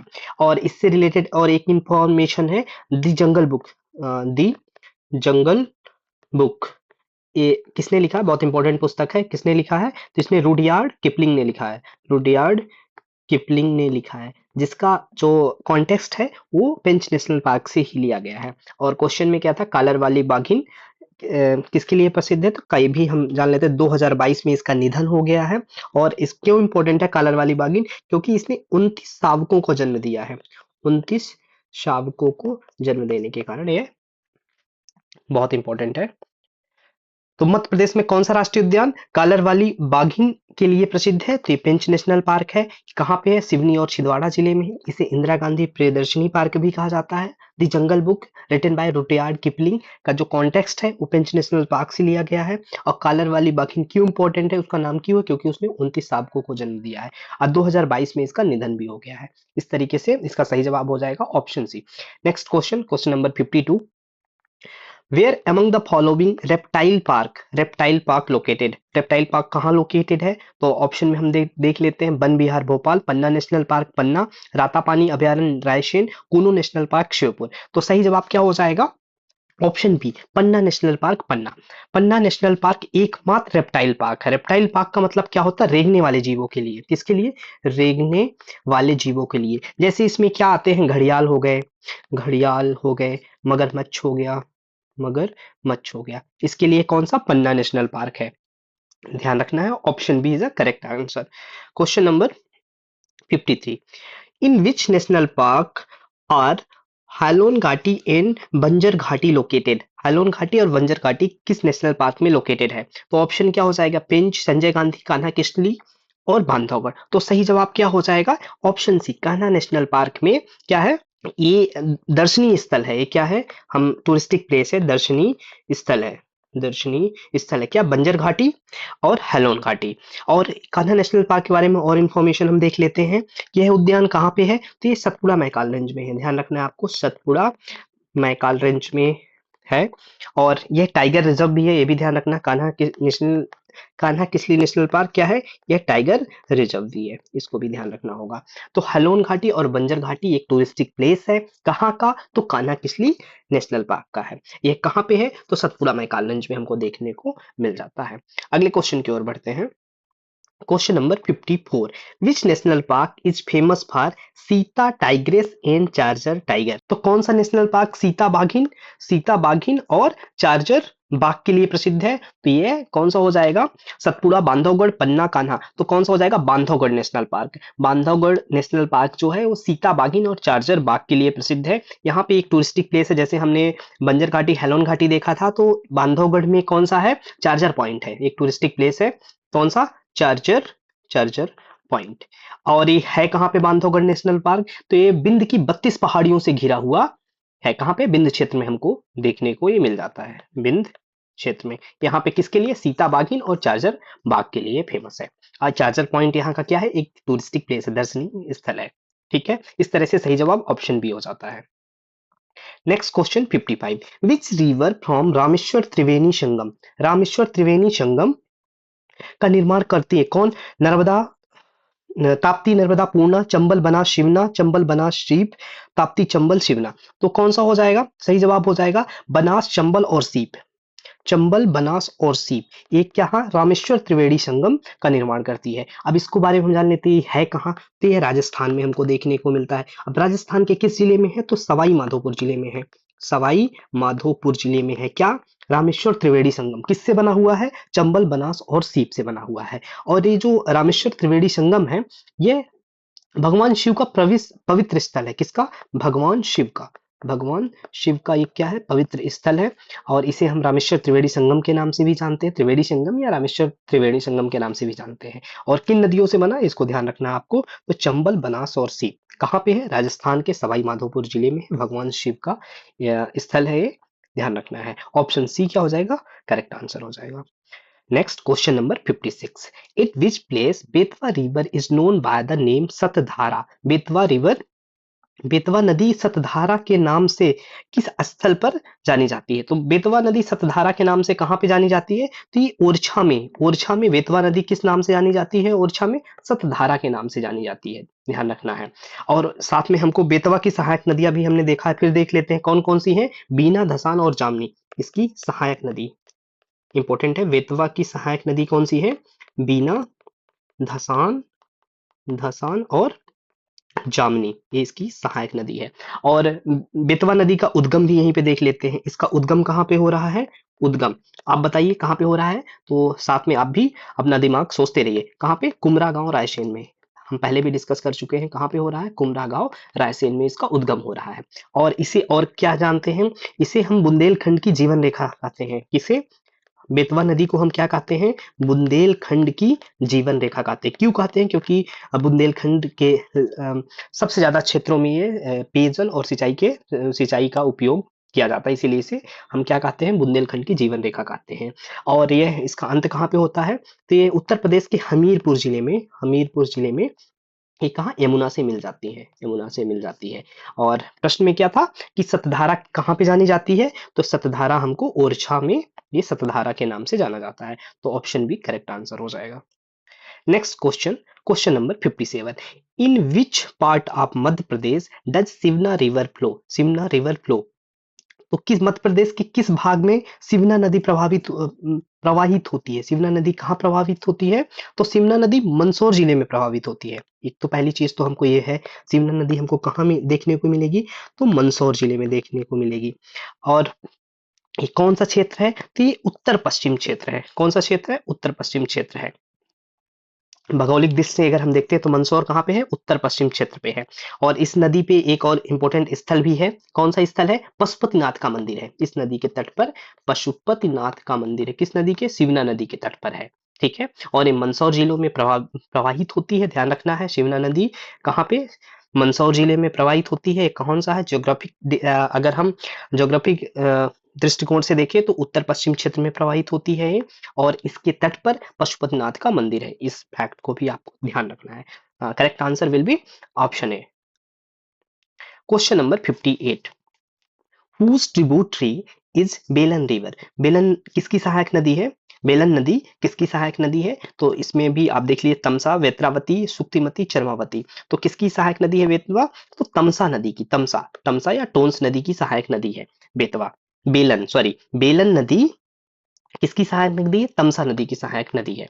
और हम ये भी जान लेते हैं कि इसका उद्गम कहाँ से होता है। तो जो तमसा नदी है उसका उद्गम हम पहले भी देखे हैं, सतना जिले से होता है।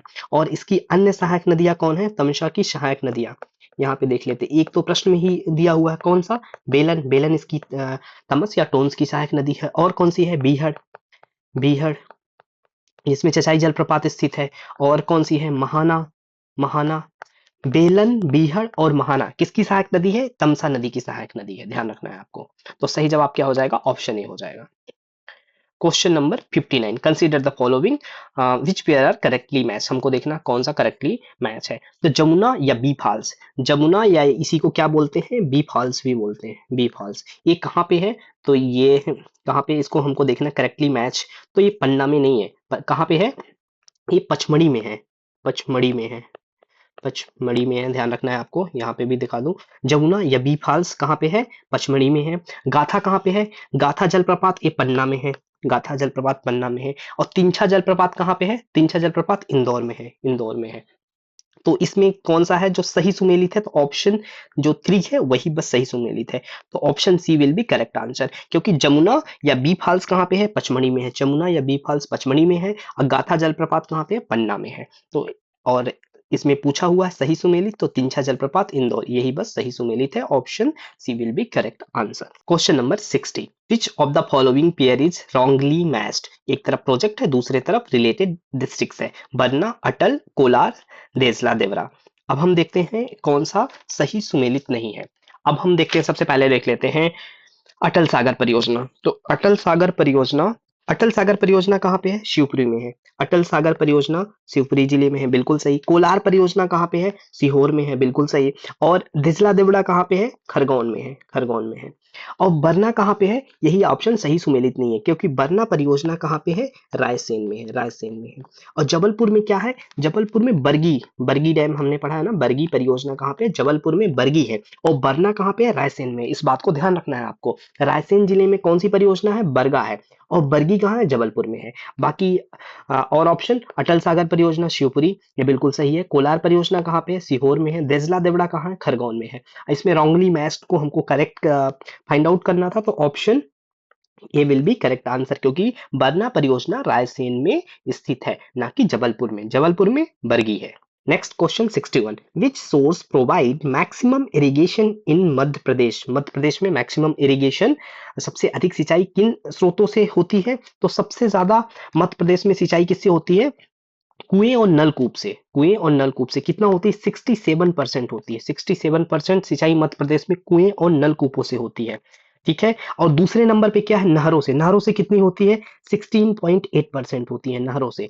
और तालाबों से कितनी होती है? 2.7% होती है, ठीक है। तो मध्य प्रदेश में क्या पूछा है? सबसे अधिक सिंचाई, तो सबसे अधिक सिंचाई किसमें होती है? कुएं और नलकूपों द्वारा होती है। इस बात को ध्यान रखना है। कितना? 67% एरिया इरिगेटेड होती है किससे? मध्य प्रदेश में थ्रू वेल्स एंड ट्यूबवेल्स। किससे होती है? थ्रू वेल्स एंड ट्यूबवेल से होती है। तो ध्यान रखना है आपको। अगला प्रश्न, question number 62, which state are partner in Bansagar project. Bansagar project में कौन कौन से राज्य क्या है? भागीदार हैं। तो बाणसागर परियोजना किसके बीच में है? तो ये मध्य प्रदेश, उत्तर प्रदेश और बिहार किसके बीच में है? एमपी, यूपी और बिहार के बीच में परियोजना है। और हम बाणसागर परियोजना के बारे में कुछ इंफॉर्मेशन जान लेते हैं। सबसे पहली चीज, तो ये कहाँ पे स्थित है? तो ये शहडोल जिले में है, शहडोल जिलों में है। कहाँ पे है? ये देवलोंद एक स्थान पड़ता है शहडोल जिले के, वहां पे स्थित है, ठीक है। तो ये किस नदी पे है? ये भी ध्यान रखना हमको। तो ये सोन नदी पे स्थित है, सोन नदी पे स्थित है। और किसकी परियोजना है? एमपी, यूपी और बिहार की, ये क्या है? ज्वाइंटली प्रोजेक्ट है। एमपी, यूपी और बिहार का। किस नदी पे है? सोन नदी पे है। कहाँ पे? शहडोल में स्थित है। इस बात को ध्यान रखना। ऑप्शन डी सही जवाब हो जाएगा। अगले प्रश्न की ओर बढ़ते हैं। Question number 63, which statement is false regarding the climate of Madhya Pradesh. Continental type of climate is found in the northern part of Madhya Pradesh. Dry cold monsoon climate is found in the most of the area of the state. The western part of the state has a temperate type climate. Mediterranean type of climate is found in the district like Bhopal, Chhatarpur, Datia, etc. तो यही option क्या हो जाएगा, correct हो जाएगा। एक बार हिंदी में भी देख लेते हैं। मध्य प्रदेश के उत्तरी भाग में महाद्वीपी, इसमें असत्य पूछा है, इस बात को ध्यान रखना आपको। तो मध्य प्रदेश के उत्तरी भाग में महाद्वीपी प्रकार की जलवायु पाई जाती है, बिल्कुल सही। जो नदन पार्ट है एमपी का, वहां पे कंटिनेंटल टाइप क्लाइमेट है, ध्यान रखना आपको, महाद्वीपी प्रकार की जलवायु नदन पार्ट में है। और अधिकांश अगर क्षेत्र में पूछा जाए तो ये क्या है, ड्राई कोल्ड मानसून है, शुष्क शीत मानसूनी जलवायु है।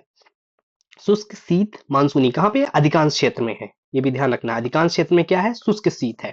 और उत्तरी भाग में क्या है, महाद्वीपीय प्रकार की है। अब मध्य प्रदेश के पश्चिमी भाग में क्या है, समशीतोष्ण प्रकार की है। पश्चिमी भाग में क्या है, समशीतोष्ण प्रकार की है। और भोपाल, छतरपुर, दतिया आदि जिलों में भूमध्य सागरीय प्रकार की जलवायु पाई जाती है। यही क्या हो जाएगा, यही गलत हो जाएगा, क्योंकि कहाँ पे कह रहा है, भूमध्य सागरीय जो हमारी भूमध्य सागरीय जलवायु पाई जाती है वो दक्षिण पूर्वी क्षेत्र में। भूमध्य सागरीय जो जलवायु है कहाँ पे पाई जाती है, दक्षिण, जो मध्य प्रदेश का सबसे ज्यादा वर्षा वाला क्षेत्र है, दक्षिण पूर्वी क्षेत्र में भूमध्य सागरीय जलवायु पाई जाती है, ये ध्यान रखना है पहली चीज। अब इसके दक्षिण पूर्वी क्षेत्र में ये भोपाल, छतरपुर, दतिया तो आता नहीं है, कौन सा क्षेत्र आता है इसको भी ध्यान रखना है, जैसे बालाघाट, बालाघाट हो गया, और कौन सा है, जबलपुर, जबलपुर, अनूपपुर, जबलपुर, अनूपपुर, और कौन सा क्षेत्र हो गया, मंडला, डिंडोरी, ये क्या है, दक्षिण पूर्वी क्षेत्र है। यहाँ पे कौन सी जलवायु पाई जाती है, भूमध्य सागरीय जलवायु पाई जाती है। इसी वजह से क्या हो गया, ये अशक्त ऑप्शन है, गलत उत्तर है, तो यही इस प्रश्न का सही जवाब हो जाएगा। अगले प्रश्न की ओर बढ़ते हैं। Question number, which statement is false regarding variability of rainfall in Madhya Pradesh. Madhya Pradesh में रेनफॉल की वेरिएबिलिटी मतलब वर्षा की परिवर्तनशीलता के बारे में क्वेश्चन है, इंग्लिश में अब देख लेते हैं। Variability of rainfall increases in the state from north west to south east. Variability of the rainfall is less in the south eastern part of the state. Variability of the rainfall is more found in the north western part of the state. All of the above. Hindi में भी देख लेते हैं। वर्षा की जो परिवर्तनशीलता राज्य में उत्तर पश्चिम से दक्षिण पूर्व की ओर जाने पर बढ़ती है।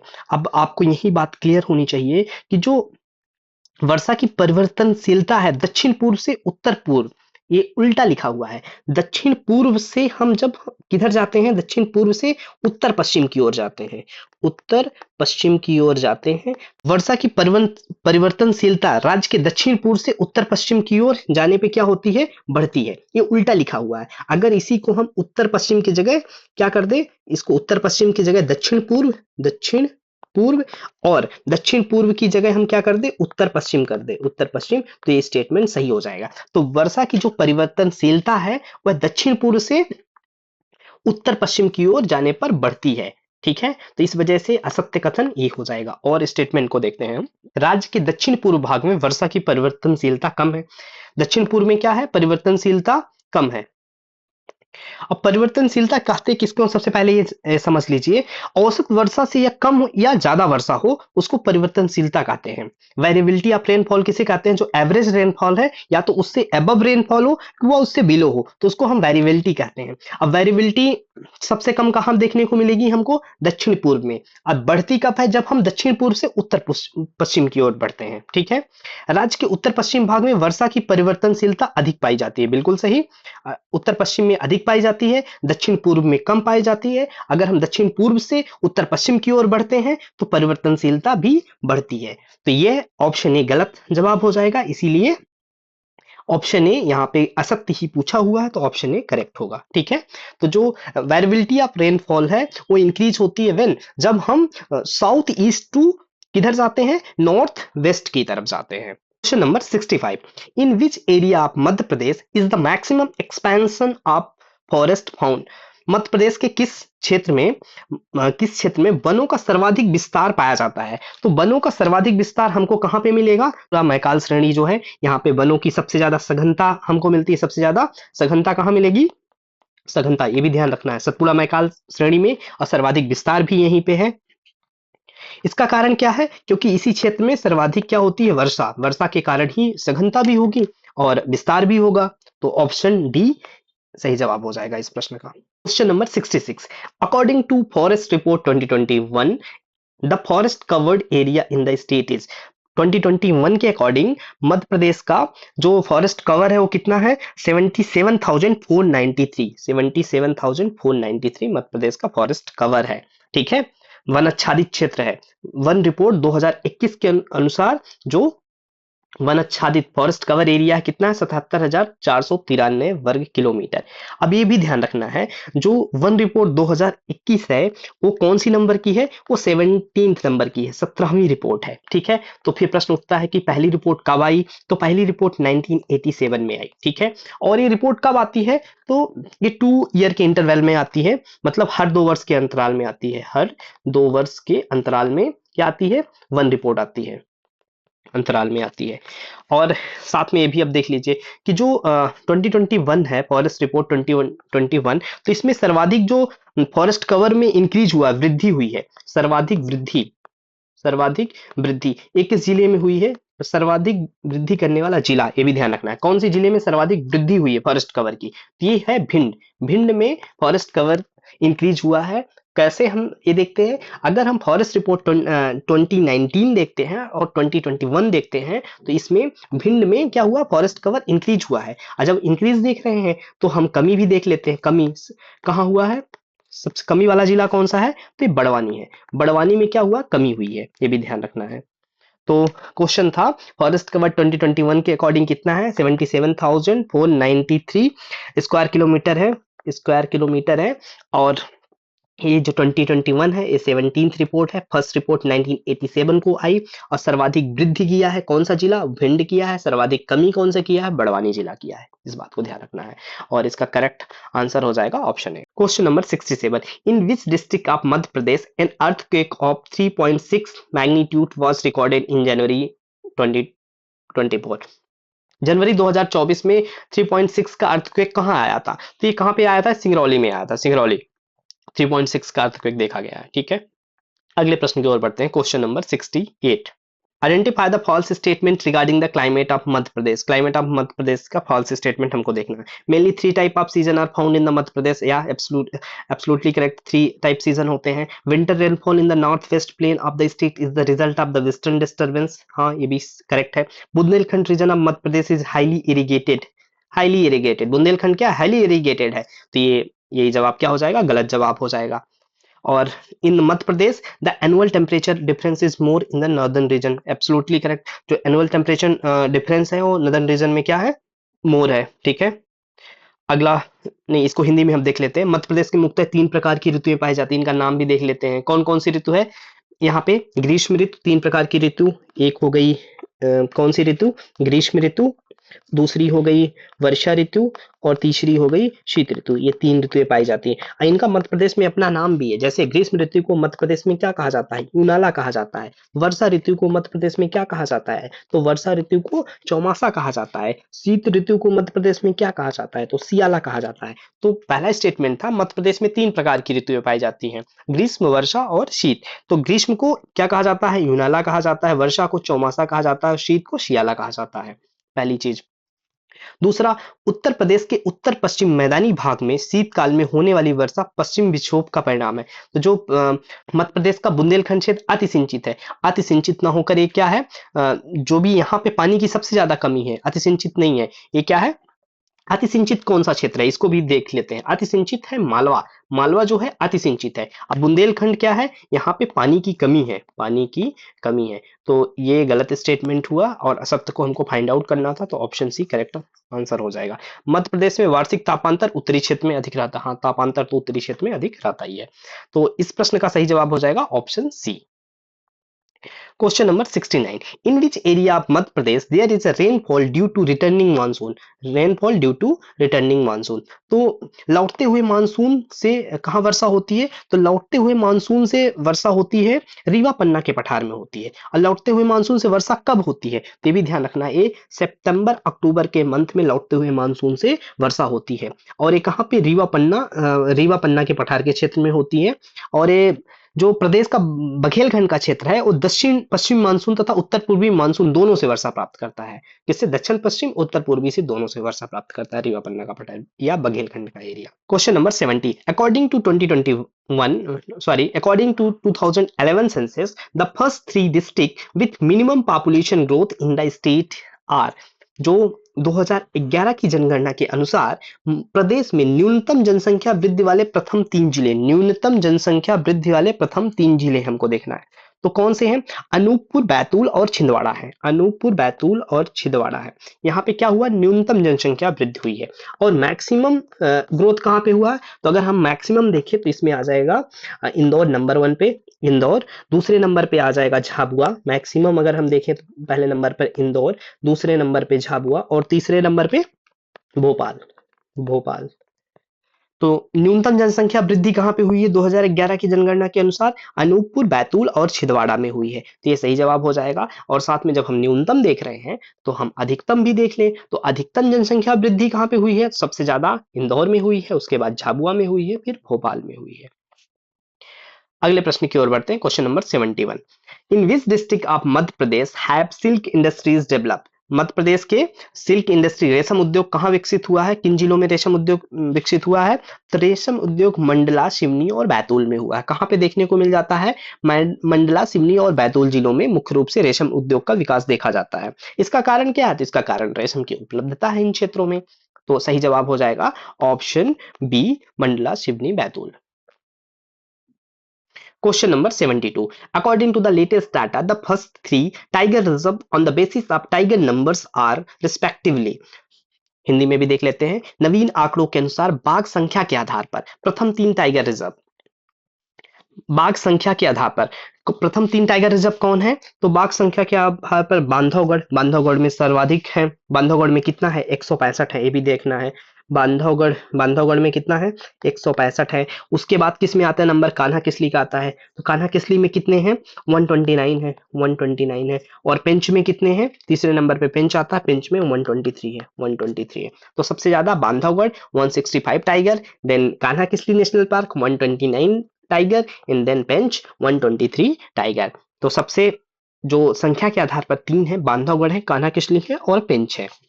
अगर हम देखें टोटल बाघ कितने हैं मध्य प्रदेश में, टोटल टाइगर कितने हैं, तो टोटल जो टाइगर हैं वो कितने हैं? 785, 785, 785 मध्य प्रदेश में कुल बाघों की संख्या है। असंख्या के मामले में क्या है? एमपी इंडिया में फर्स्ट पोजीशन पे है। टोटल टाइगर के में अगर देखें तो इंडिया फर्स्ट पोजीशन में कितना है? 785 है मध्य प्रदेश में टोटल टाइगर। और मध्य प्रदेश में हम देखें पहले नंबर पर Bandhavgarh with 165 tiger, then second position Kanha Kisli 129 tiger, and third position Pench national park with 123 tiger. तो correct answer will be option A. Next question 73, identify the correct code industrial और इंडस्ट्रियल एरिया एंड देन उसका लोकेशन है। अब हमको देखना है अल्कलाइड फैक्ट्री। तो अल्कलाइड फैक्ट्री कहाँ पे है? अल्कलाइड फैक्ट्री हमको नीमच में देखने को मिल जाती है। और देन हमको ब्रास, ब्रास इंडस्ट्री कहाँ पे है? तो ब्रास हमको टीकमगढ़ में देखने को मिल जाती है। लेदर इंडस्ट्री कहाँ है? तो लेदर कहाँ पे है? देवास में है। और मोबाइल इंडस्ट्री कौन सी है? ऑटोमोबाइल इंडस्ट्री, इसको मोबाइल या कि ऑटोमोबाइल आप बोलिए, कहाँ पे है? धार पे है। तो सही जवाब क्या हो जाएगा? सही जवाब हो जाएगा ऑप्शन ए, 4 3 2 1। एक बार हिंदी में भी देख लेते हैं। अल्कलाइड उद्योग कहाँ पे है? अल्कलाइड उद्योग हमको नीमच में देखने को मिलेगा, नीमच में। और पीतल उद्योग कहाँ पे देखने को मिलेगा हमको? तो पीतल कहाँ पे है? टीकमगढ़ में पीतल है। और चमड़ा उद्योग कहाँ पे देखने को मिलेगा? तो चमड़ा उद्योग हमको देवास में देखने को मिलेगा। और ऑटोमोबाइल उद्योग कहाँ पे मिलेगा? धार मिलेगा। तो सही जवाब हो जाएगा option A, 4 3 2 1। Question number 74. In which districts are Lamtara and Mohana, the industrial area displaced in Madhya Pradesh budget 2022-2023 located respectfully.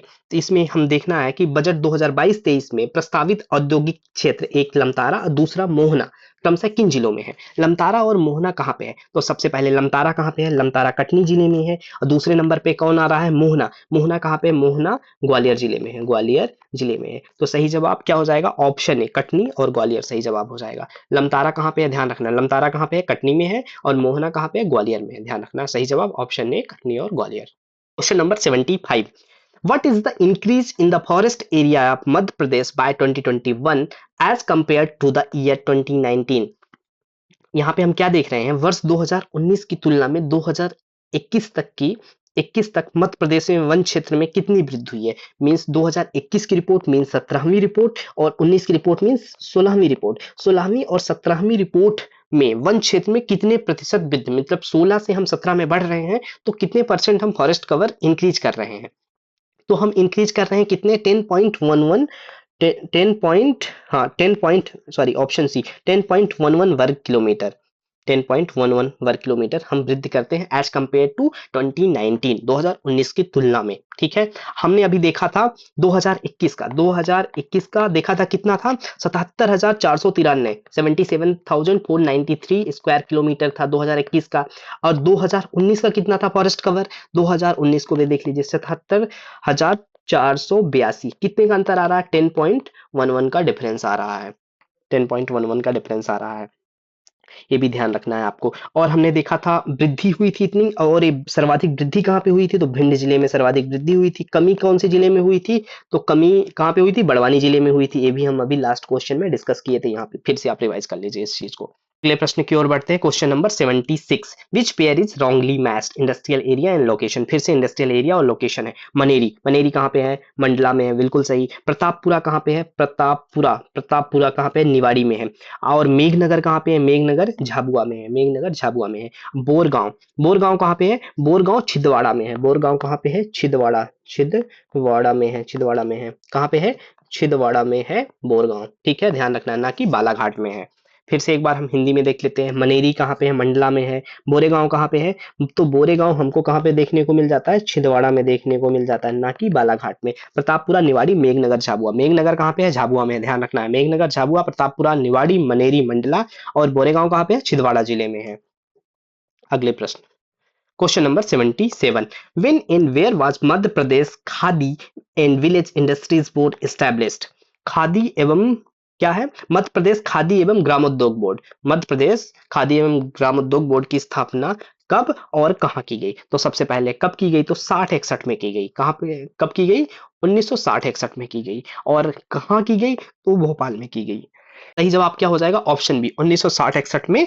कहाँ पे, भोपाल में की गई। इसका कार्य क्या होगा, खादी उद्योग को बढ़ावा देना। इसका, इस बोर्ड का काम क्या है, खादी जो उद्योग है उसको, उद्योग को बढ़ावा देना इसका प्रमुख कार्य है। कहाँ पे, 60-61 में भोपाल में स्थापित किया गया।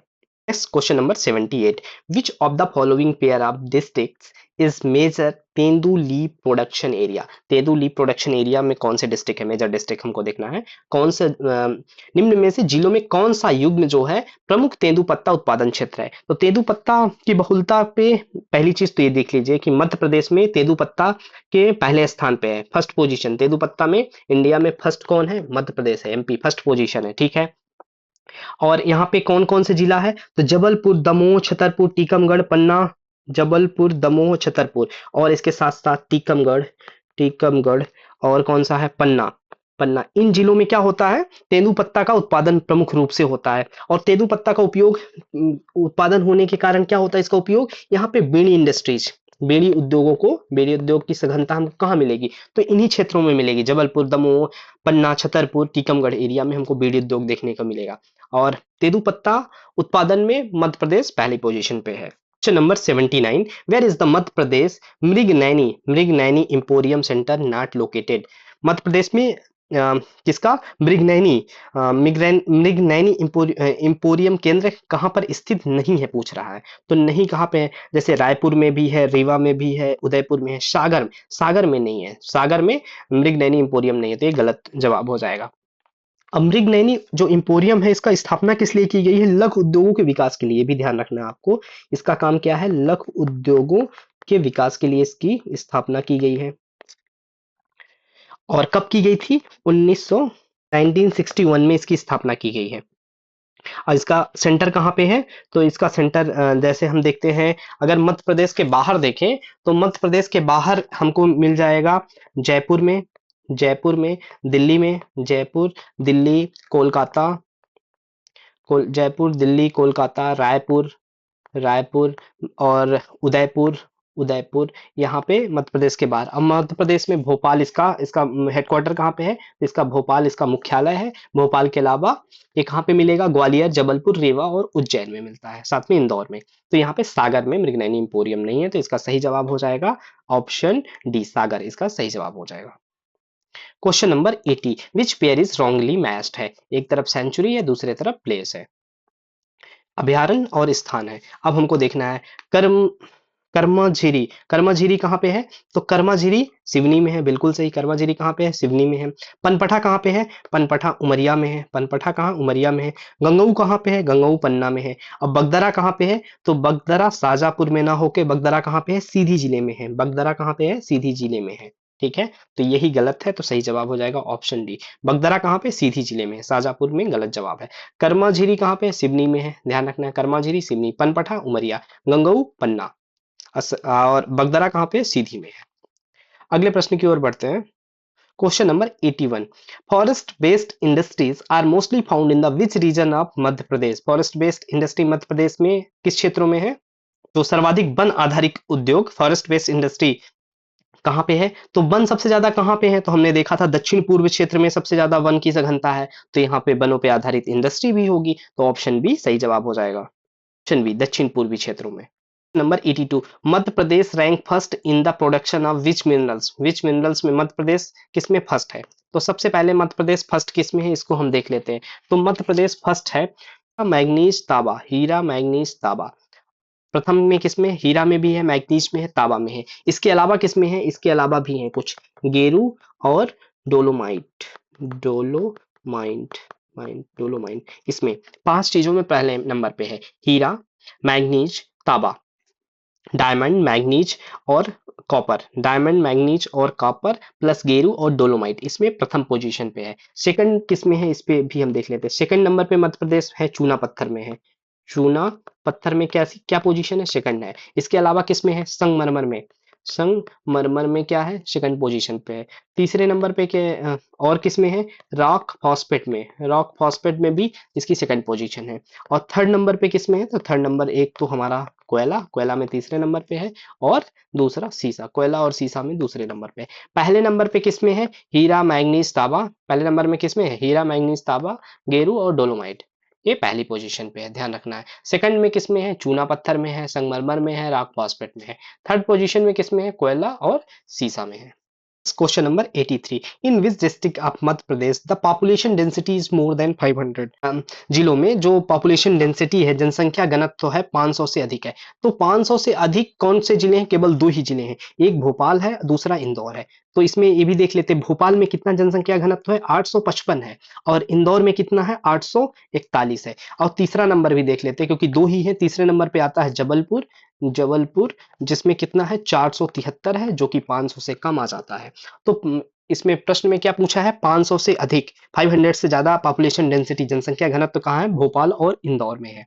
ठीक है, तो सबसे ज्यादा पॉपुलेशन डेंसिटी वाले डिस्ट्रिक्ट, जनसंख्या घनत्व वाले जिला कौन से हैं? भोपाल, इंदौर और जबलपुर।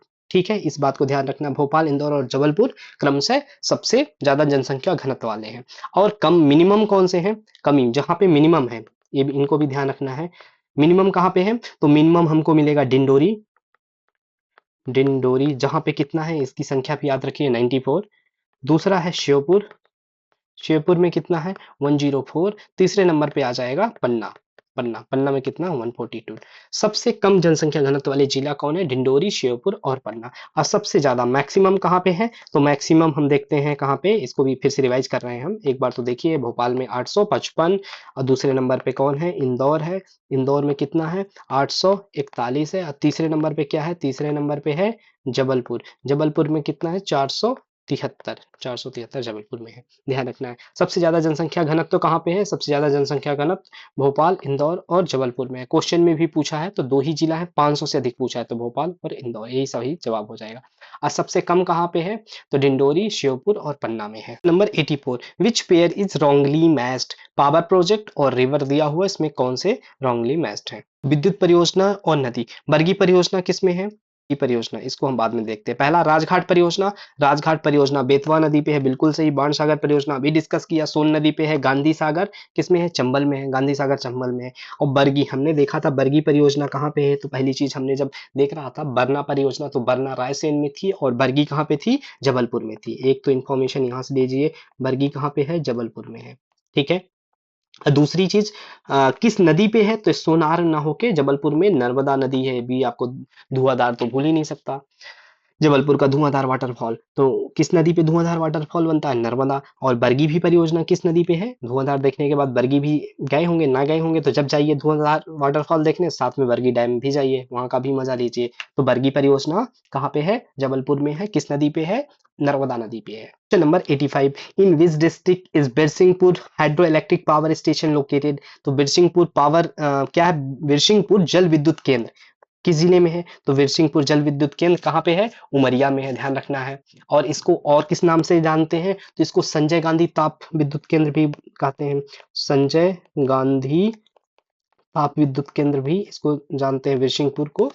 इलेक्ट्रिक पावर प्रोजेक्ट को संजय गांधी ताप विद्युत केंद्र के भी नाम से जानते हैं। और इसकी कैपेसिटी कितनी है? तो 1340 मेगावाट की कैपेसिटी है। और इसमें हाइड्रो इलेक्ट्रिक है ना, तो इसको जल कहाँ से मिलेगा? जल और कोयला, दो चीज की जरूरत पड़ेगी, जल और कोयला की। तो इसमें कौन कहाँ से मिलेगा इसको? जोहिला घाटी से, जोहिला घाटी से इसको जल और कोयला मिलेगा। ठीक है। तो बिरसिंहपुर जल विद्युत केंद्र कहाँ पे? उमरिया जिले में है। इसको हम संजय गांधी ताप विद्युत केंद्र के नाम से भी जानते हैं। ठीक है। पहला फैक्ट है 1340 मेगावाट का है। इसको जल और कोयला जोहिला घाटी से मिलेगा। तो बिरसिंहपुर या संजय गांधी ताप विद्युत केंद्र Umaria. Number 86, from which river is water supplied to Vindhyachal thermal power station, the largest thermal power station in of the state? इसे हिंदी में देखते हैं, सबसे बड़ा ताप विद्युत केंद्र कौन सा है? विंध्याचल ताप विद्युत केंद्र। अब यहाँ को क्या पूछ रहा है? को जल आपूर्ति किस नदी से होती है? तो विंध्याचल ताप विद्युत केंद्र की जो जल आपूर्ति होती है, ये किससे होती है? ये भी रिहंद नदी से होती है। किससे होती है? रिहंद नदी से होती है। अभी है कहाँ ये विंध्याचल ताप विद्युत केंद्र? कहाँ पे है? ये सिंगरौली जिले में है, सिंगरौली में है। और इसको कौन ऑपरेट कर रहा है? ये एनटीपीसी द्वारा ऑपरेटेड है। एनटीपीसी ऑपरेट कर रही है विंध्याचल ताप विद्युत केंद्र के। और ये कितनी इसकी कैपेसिटी है, ये भी ध्यान रखिए। तो इसकी कैपेसिटी कितनी है? ये 4700 मेगावाट की है, 4700 मेगावाट की है। और इसको कोयला कहाँ से मिल रहा है? तो कोयला सिंगरौली कोयला क्षेत्र से मिल रहा है। और जल कहाँ से मिल रहा है? तो जल रिहंद नदी से मिल रहा है। तो सही जवाब ऑप्शन सी होगा। Number 87, as of September 2023, how many times has renewable energy increased in Madhya Pradesh in the last decade? अब क्या है, सितंबर 2023 की स्थिति में मध्य प्रदेश में पिछले दशक से कितना गुना नवीकरणीय ऊर्जा में वृद्धि हुई? तो नवीकरणीय ऊर्जा में 11 गुना वृद्धि हुई। अगर हम लास्ट से कंपेरिजन करते हैं तो 11 गुना वृद्धि हुई है। और ये नवीकरणीय ऊर्जा नीति कब आई? ये भी आपको ध्यान रखना है। नवीकरणीय ऊर्जा नीति, तो ये 2022 में इसकी घोषणा की गई है। रिन्यूएबल एनर्जी पॉलिसी कब आई? 2022 में आई। और कितने परसेंट एज कंपेयर टू सितंबर 2023 में 11 गुना की वृद्धि किए हैं रिन्यूएबल एनर्जी में। Question 88, in which district Madhya Pradesh Matiyari project located?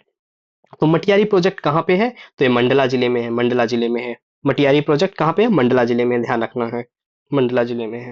Number 89, 30 project is joint project of which state other than Madhya Pradesh? 52 project में मध्य प्रदेश के अलावा और कौन सा स्टेट है, कौन से राज्य की संयुक्त परियोजना है 52? तो 52 परियोजना मध्य प्रदेश के साथ साथ महाराष्ट्र है। मध्य प्रदेश और महाराष्ट्र 52 में कौन है?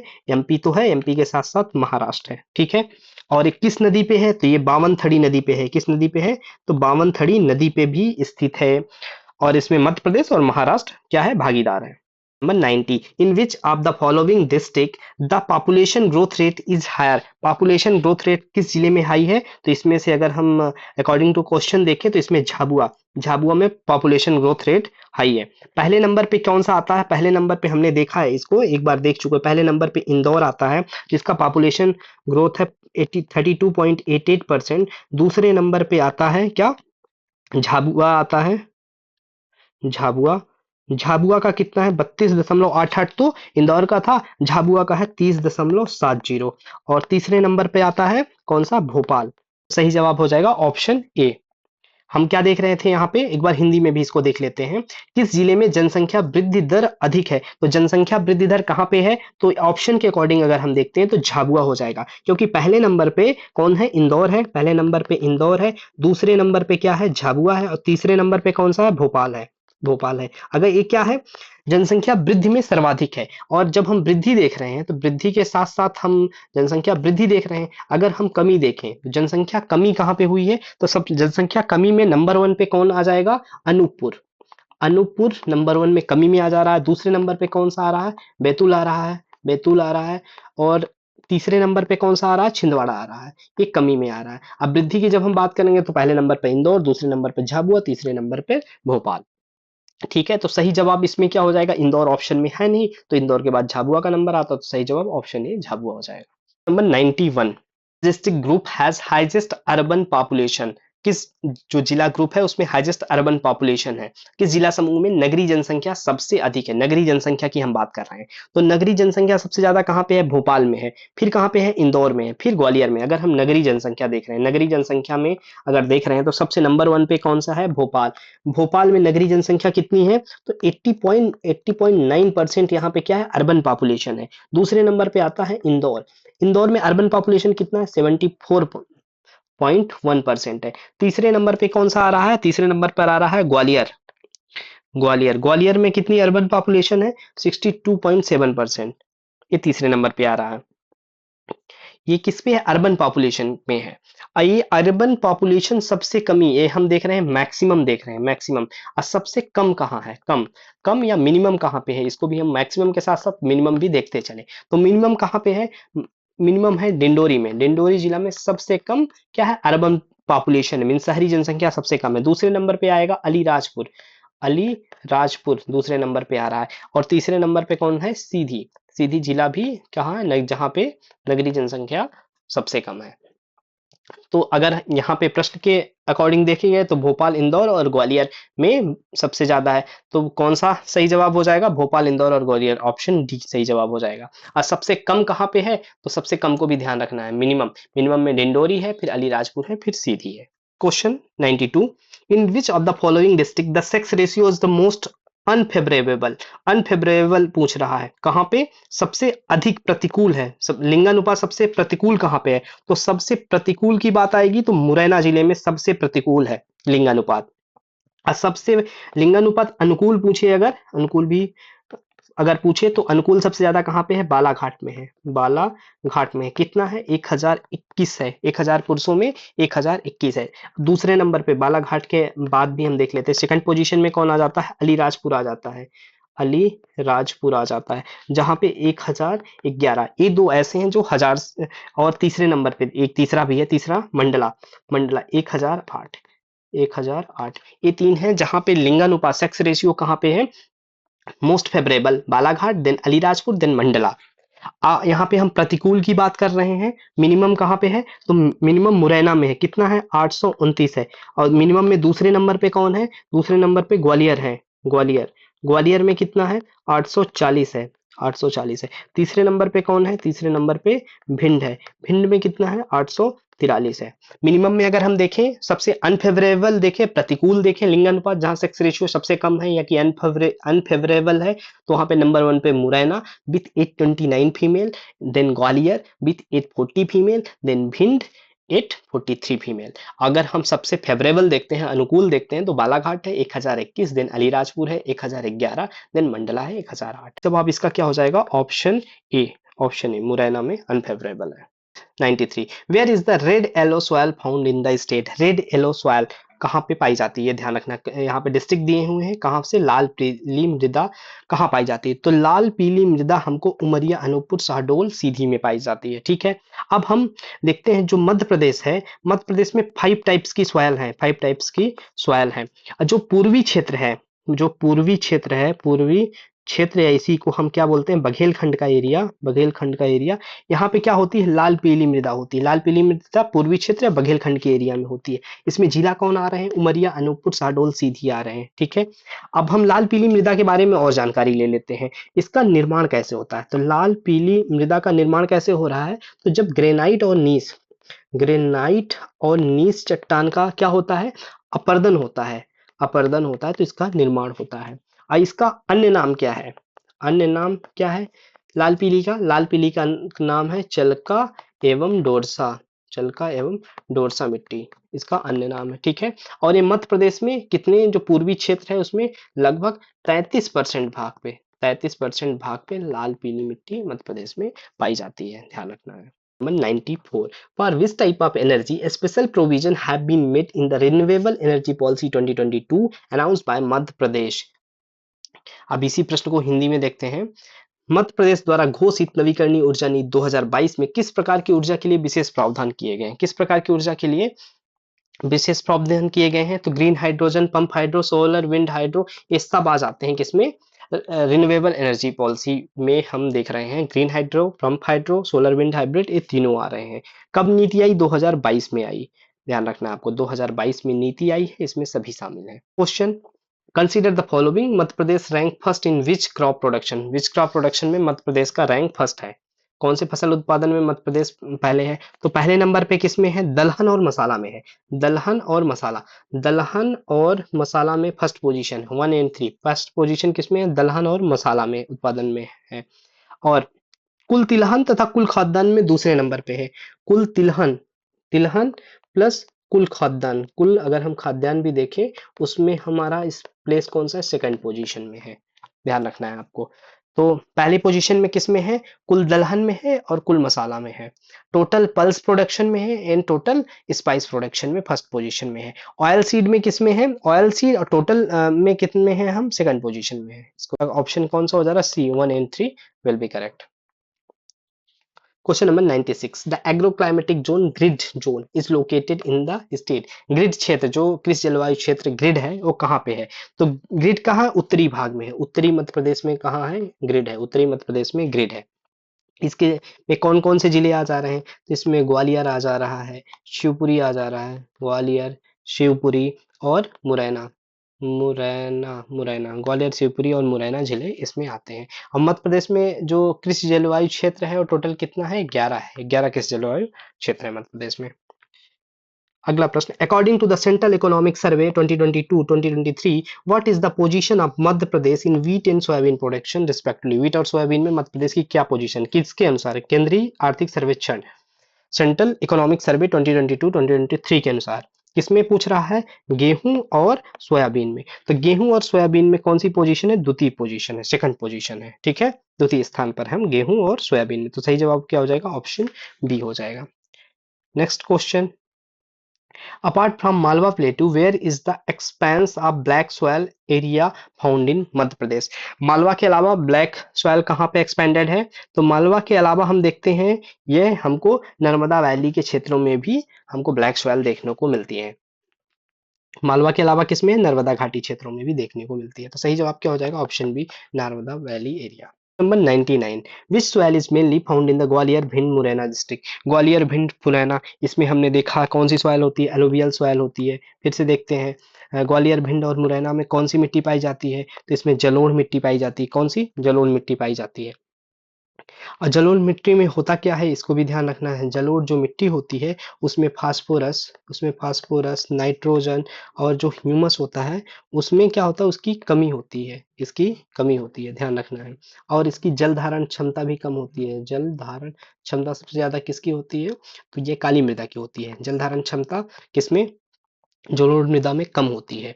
और इस क्षेत्र में किससे जलोढ़ के कारण किसमें है? गली इरोजन, गली कटाव से ग्रसित है, ध्यान रखना है आपको। और हम बढ़ते हैं अंतिम क्वेश्चन की ओर। What is the percent of literacy rate of scheduled tribe in Madhya Pradesh? Madhya Pradesh में लिटरेसी रेट कितना है?